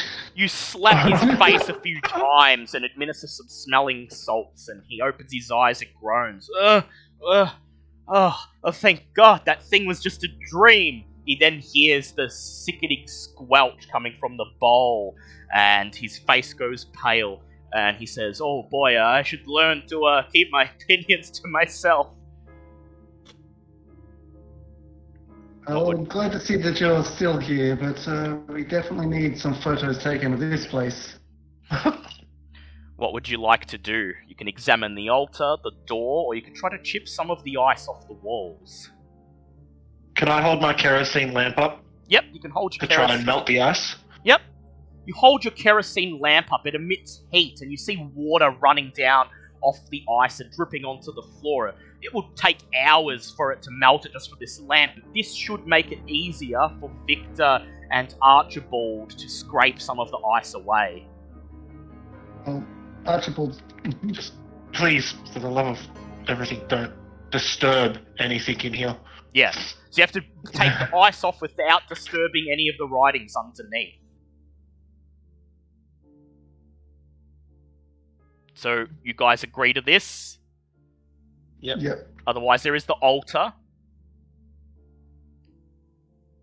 No, the Yeah, no, North this is... is my. I saw runes, so... Yeah, the Alright. North runes really, yeah. I would like Victor and Arkansas to please make strength checks with advantage as Mike slowly sets his camera up and starts snapping photos of the temple. Pass from me. Yep. Is a... That is a pass. Takes about 20 minutes, nearly half an hour, to slash and break the ice and frost off the wall. Mike continues snapping photos, the whir of his camera lens mixing with the sickening squelch coming from the bronze bowl. Underneath the ice is an entire wall covered in archaic Norse runes, identical in style to those on the stone obelisk, and pictures of great apes covered in fur mixed with carvings of narrow-faced, pointy-eared humans. To translate this, I will require all of you to succeed on either a Norse or archaeology check. Norse it is. Okay. Okay. Everything natural 2, so yeah. I think I passed. I'm gonna push that because that was a 99. I failed. You failed. Okay, you'll only get Yeah. a portion of the story then. How did Victor Yeah. go on his archaeology roll? Oh. Let's see. Give me a sec. Yep. Pass. Pass, lovely. Okay. So you spend the better half of an hour taking rubbings of the writing, sketching down notes with Buell helping you. Buell's made a pass on his Norse, so his pass will stand in for Myra's failure. And after you are done translating, you step back and read the runes. It appears that each portion of the wall is a part of the story of the temple and the city in which it rests. It says, the Vormus came to this valley from far away to the south and built a great city dedicated to their god, Tsathoggua. The next panel describes the building of this, the last temple of Tsathoggua, and tells how the high priest, after calling and binding a formless spawn to defend the building, was dressed in high ceremonial robes, perfumed and anointed, and then sealed alive in the chamber behind the altar. The third panel tells how after many years, as the climate grew colder, the people fell away from Tsathoggua and began to worship heathen gods of the wilds, in particular one who came from the north called Adukwu. The fourth panel says, a great civil war ensued when the priests of the temples of Tsathoggua tried to suppress the heretics of Adukwu. The heretics were eventually forced from the city and hunted down and killed. A few of the pagans, now turned nearly wild, continued to survive in the nearby mountains to the south, eking out a meager survival in the harsh conditions while trying to avoid the patrols sent from the city to eliminate them. The next tells of the later discovery of a strange, hairless people that landed on the northern shore in boats made of skin. The Vormus made contact with these people, the Pale Skins, learning their language and teaching them some of their own. In the meantime, though, the Pale Skins had little to offer in return. The furry things began to trade with them and were quite pleased at how quickly the hairless Pale Ones learned the subtler details of economics and government. The sixth panel says, the cooling climate of the central plateau caused the furry Vormus to eventually suspend trade with the Pale Skins and finally lose contact altogether. The coming of the cold is somehow thought to be connected with the long-dead worshippers of the god Adukwu. The final panel is a prediction.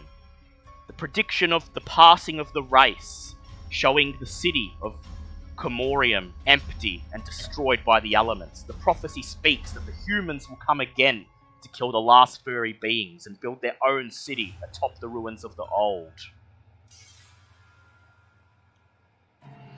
The only thing left in the temple is the chamber behind the altar.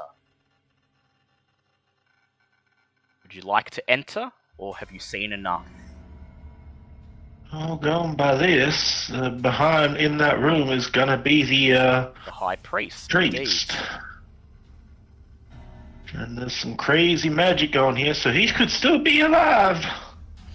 Yes. What do you guys say? We only came here for information, didn't we? Yes. Yeah, we didn't actually come here to information, retrieve no. anything.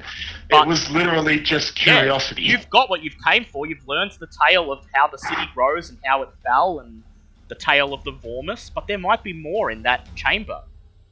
I would like to say we are white men in the 1920s. Like, Yeah. why not loot everything that's Yeah. actually here? That's true. Also, I was just about to say, Myra probably would go in there because Yeah, it would she be wants to information. know. It would potentially be information towards what happened to my husband.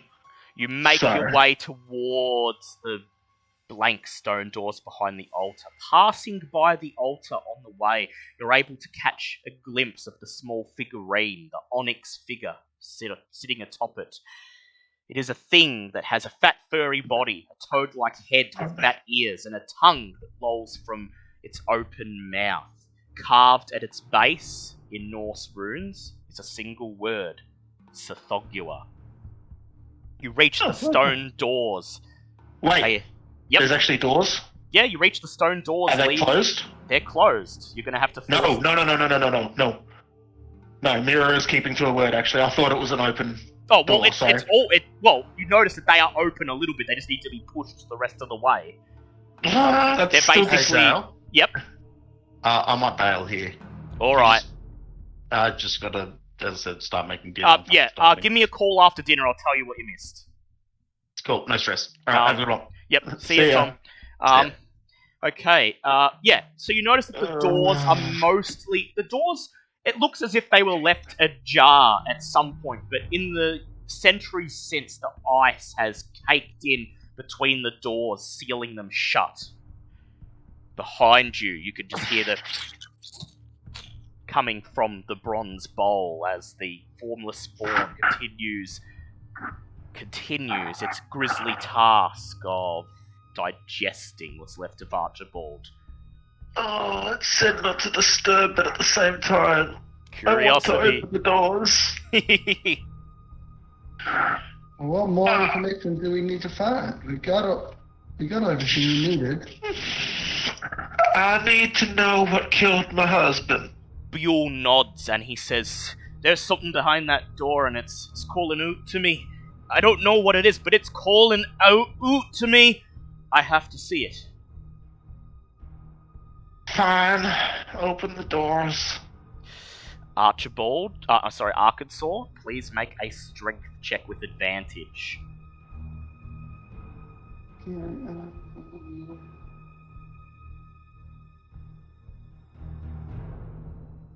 Oh, I'm pushing that. That was in the 80s and the other was the 90s.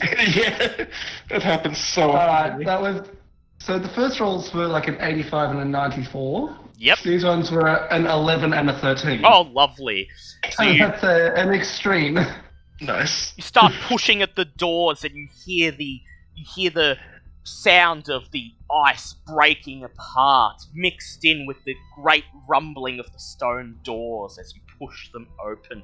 Myra, as Arkansas pushes the door open, you exchange glances with Buell and Victor, and as the door fully opens, the rumbling stops, and there is silence from the brass bowl. Okay. You look over at the brass bowl, waiting to see what will happen. Inside, you see the formless spawn bubbling and writhing. There is silence for a scant few seconds, and then it continues, devouring its meal. Okay. You breathe a sigh of relief and step through the door.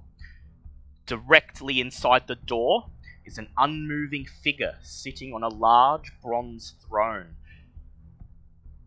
As you died in style. as you raise your lantern and play the light over the form, you see it is a strange-looking baboon-like ape, long dead but sitting upright and still wearing the remnants of a red and purple robe and feathered headdress. The dried, mummified flesh is stretched out over the bones, and through the holes in the robe, patches of coarse orange hair protrude. Please make sand checks. There we go. That's what I was waiting for. 29. That's a pass. Oh, that's just a pass. Oh, thank God. For a pass, it is a sand loss of 1. Oh, thank God. Beside you, you see Terence Buell stepping into the chamber, his eyes fixated on this mummified figure. You do not touch it now. His eyes grow wide.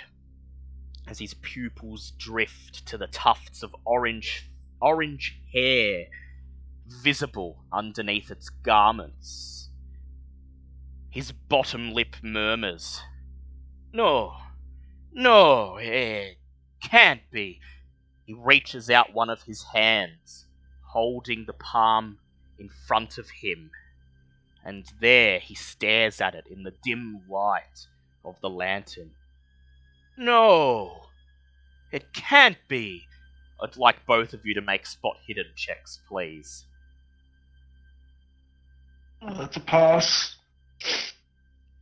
Arkansas. That's a pass as well. Hard pass. As the light from Myra's lantern flickers, it illuminates Terence Buell's palm just enough that you're able to see what he's staring at. The very thin, almost unnoticeable, but definitely there layer of fuzzy orange hair. He lowers his hand, looks at you, his face taut in terror. He shakes his head, and he says, "It can't be!" And with that, he lets out a scream and sprints out of the burial chamber, his footsteps echoing across the icy floor of the temple, and you watch as he vanishes out of the doorway into the white wasteland beyond. In the mummy's hand, there is a shred of paper. Oh, god damn it.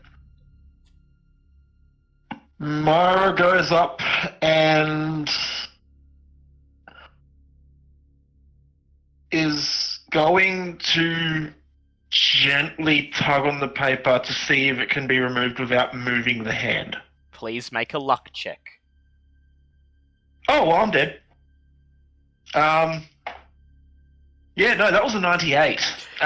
You grab the paper and you pull it, and the hand jerks, and it looks like the figure's about to fall out of its throne, but you breathe a sigh of relief as the paper comes loose. The only thing that moved was the fingers to relinquish it. That one was just to get you on edge. Fuck you. You unfurl the parchment. Fuck you.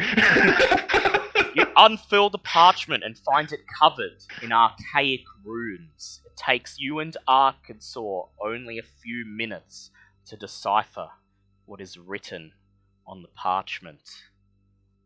Here it is.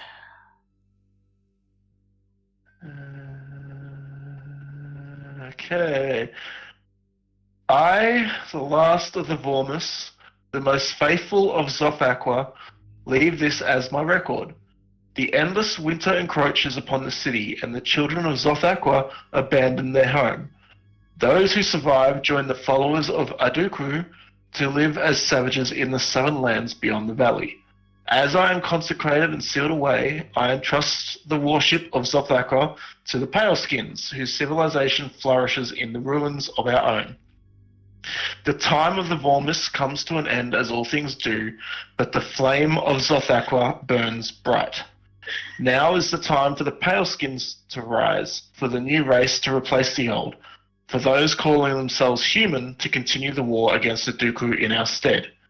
To Tsathoggua I give my soul, that he may seek vengeance for the death of his children. The word... Oh, the Paleskins were not the elves. They were humans, or at the very least, the distant ancestors of humans. You feel a spasm of terror run down your spines as the implications of this set in. And then you turn, cross the temple floor, deciding not to look at the bronze bowl, the grisly remains of what remains within. You drop the piece of parchment on the floor, determined not to take it from the temple. And, listening, hearing Terence Buell's anguished screams outside, you pull your cloaks heavy around yourselves and depart into the white wastes. Thus ends Trail of Tsathoggua. Let's get Because that is technically a failed theory, do I lose one sanity point?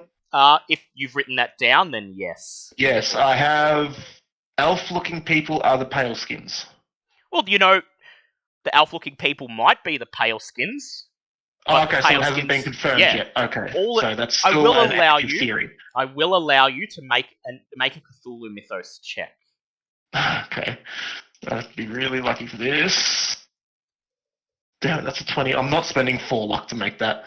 I'm going to push. Yep. I'm going to spend 2 luck, though. 2 luck, yep. I've got a 20 and an 18. Okay. So it's now 16 luck. Hey! Coincidentally, my luck is now the same as my Cthulhu Mythos. Lovely. Okay. As you make your way back to Terence Buell and find him crouched on the icy plateau, staring at the city below, weeping uncontrollably, you ponder over what you learned in the temple. This valley, this land of Hyperborea, was once the land of the Vormus, the orange-furred humanoids. But as the climate fell, as the climate grew colder and colder, their civilization began to decline, until they discovered on the shores of their valley those they called pale skins, those with pale, thin features, pointed ears. And if either of you would like to make a natural world check, May as well. Yep. That is a hard pass. is a push. That was even worse. I failed, however. okay, Arkansas passed. Based on the illustrations within the temple, the rubbings you took off the wall, the drawings of Vormus anatomy, their skeletons, their skin, their bodies, and those of the pale skins, you come to a conclusion. The pale skins, the first distant relatives of humanity to emerge from the primordial mists of time at the onset of the last ice age, separated from you by millennia and an entire planet of distance. The ones that remained behind, who stayed in the valley to worship Tsathoggua and Dukwu, stayed as they are, maintaining their original form. Those who journeyed south to flee the oncoming cold and seek warmer lands began to change, began to adapt to the new climate, until they became as you are today. Oh. So actually I was correct in my theory. Well, they were the so elves, but the elves were also the ancestors of humanity. Okay, so I gained 1d4 sen. Carrying on the torch from the Vormus, the lost Hyperboreans whose civilization fell due to the endless winter. Watch this be a 1. Watch. Go ahead. 3! I got 3. That'll be back. Awesome. The journey back to Godthub is uneventful. It seems, now that you have discovered the secret of the temple, that the icy wastes want you to return, to speak of what you have found. You do not encounter the Skraelings, the elves, the Hyperboreans, the humans again. And when you return back to Godthub, Terence Buell excitedly rants to Professor Matheson about what you found. Almost understandable, but not quite. His findings, his accounts of what you found, mired in crazed ramblings and terrified mumblings. Matheson deigns to get him help when you return to Arkham. So, rewards. For surviving those 2 sessions, parts 1 and 2 of Trail of Tsathoggua, you may increase your Cthulhu mythos by 1d10. Ooh, watch me roll a 1. Ah, that's 10! 10. Hey, I got 10 as well. 10 as well, 0. lovely. Furthermore, you may increase any of your 3 skills by 1d6 each. Yep. Finally, you may attempt luck checks, and if you fail, you can gain 1d10 luck, or if your luck is below 30, 2d10 luck. I have 28 luck. I have And I 16. I failed as well, so that's 2d10, did you say? 2d10 each. 11. That is 6 and 3, so that's 9 luck. I'll take it. 25 luck. Finally, you all gain exactly 1 sanity reward. After all, Archibald perished, several members of the crew perished, and you nearly did yourself, so you gain these sole sanity rewards.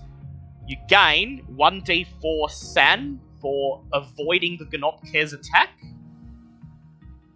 Yay. That was a 4! and finally, 1d6 san for learning the story of the Hyperboreans and their fall. That's a 5. That's a 6! Holy shit! That was rolling well at the end of the episode. End of the episode, yep. And that Of course. that concludes the episode. We'll return to America with your findings, and Myra, you may convert as much of your assets to cash as you like in the downtime before next episode. Next episode, we will return to Arkham, and with the knowledge of the fate of the Vormus and the Hyperboreans fresh in your mind, you will begin to explore in the United States what became of the Aduku worshippers who fled to the south. Do they still remain? And if so, what legacy did they leave behind?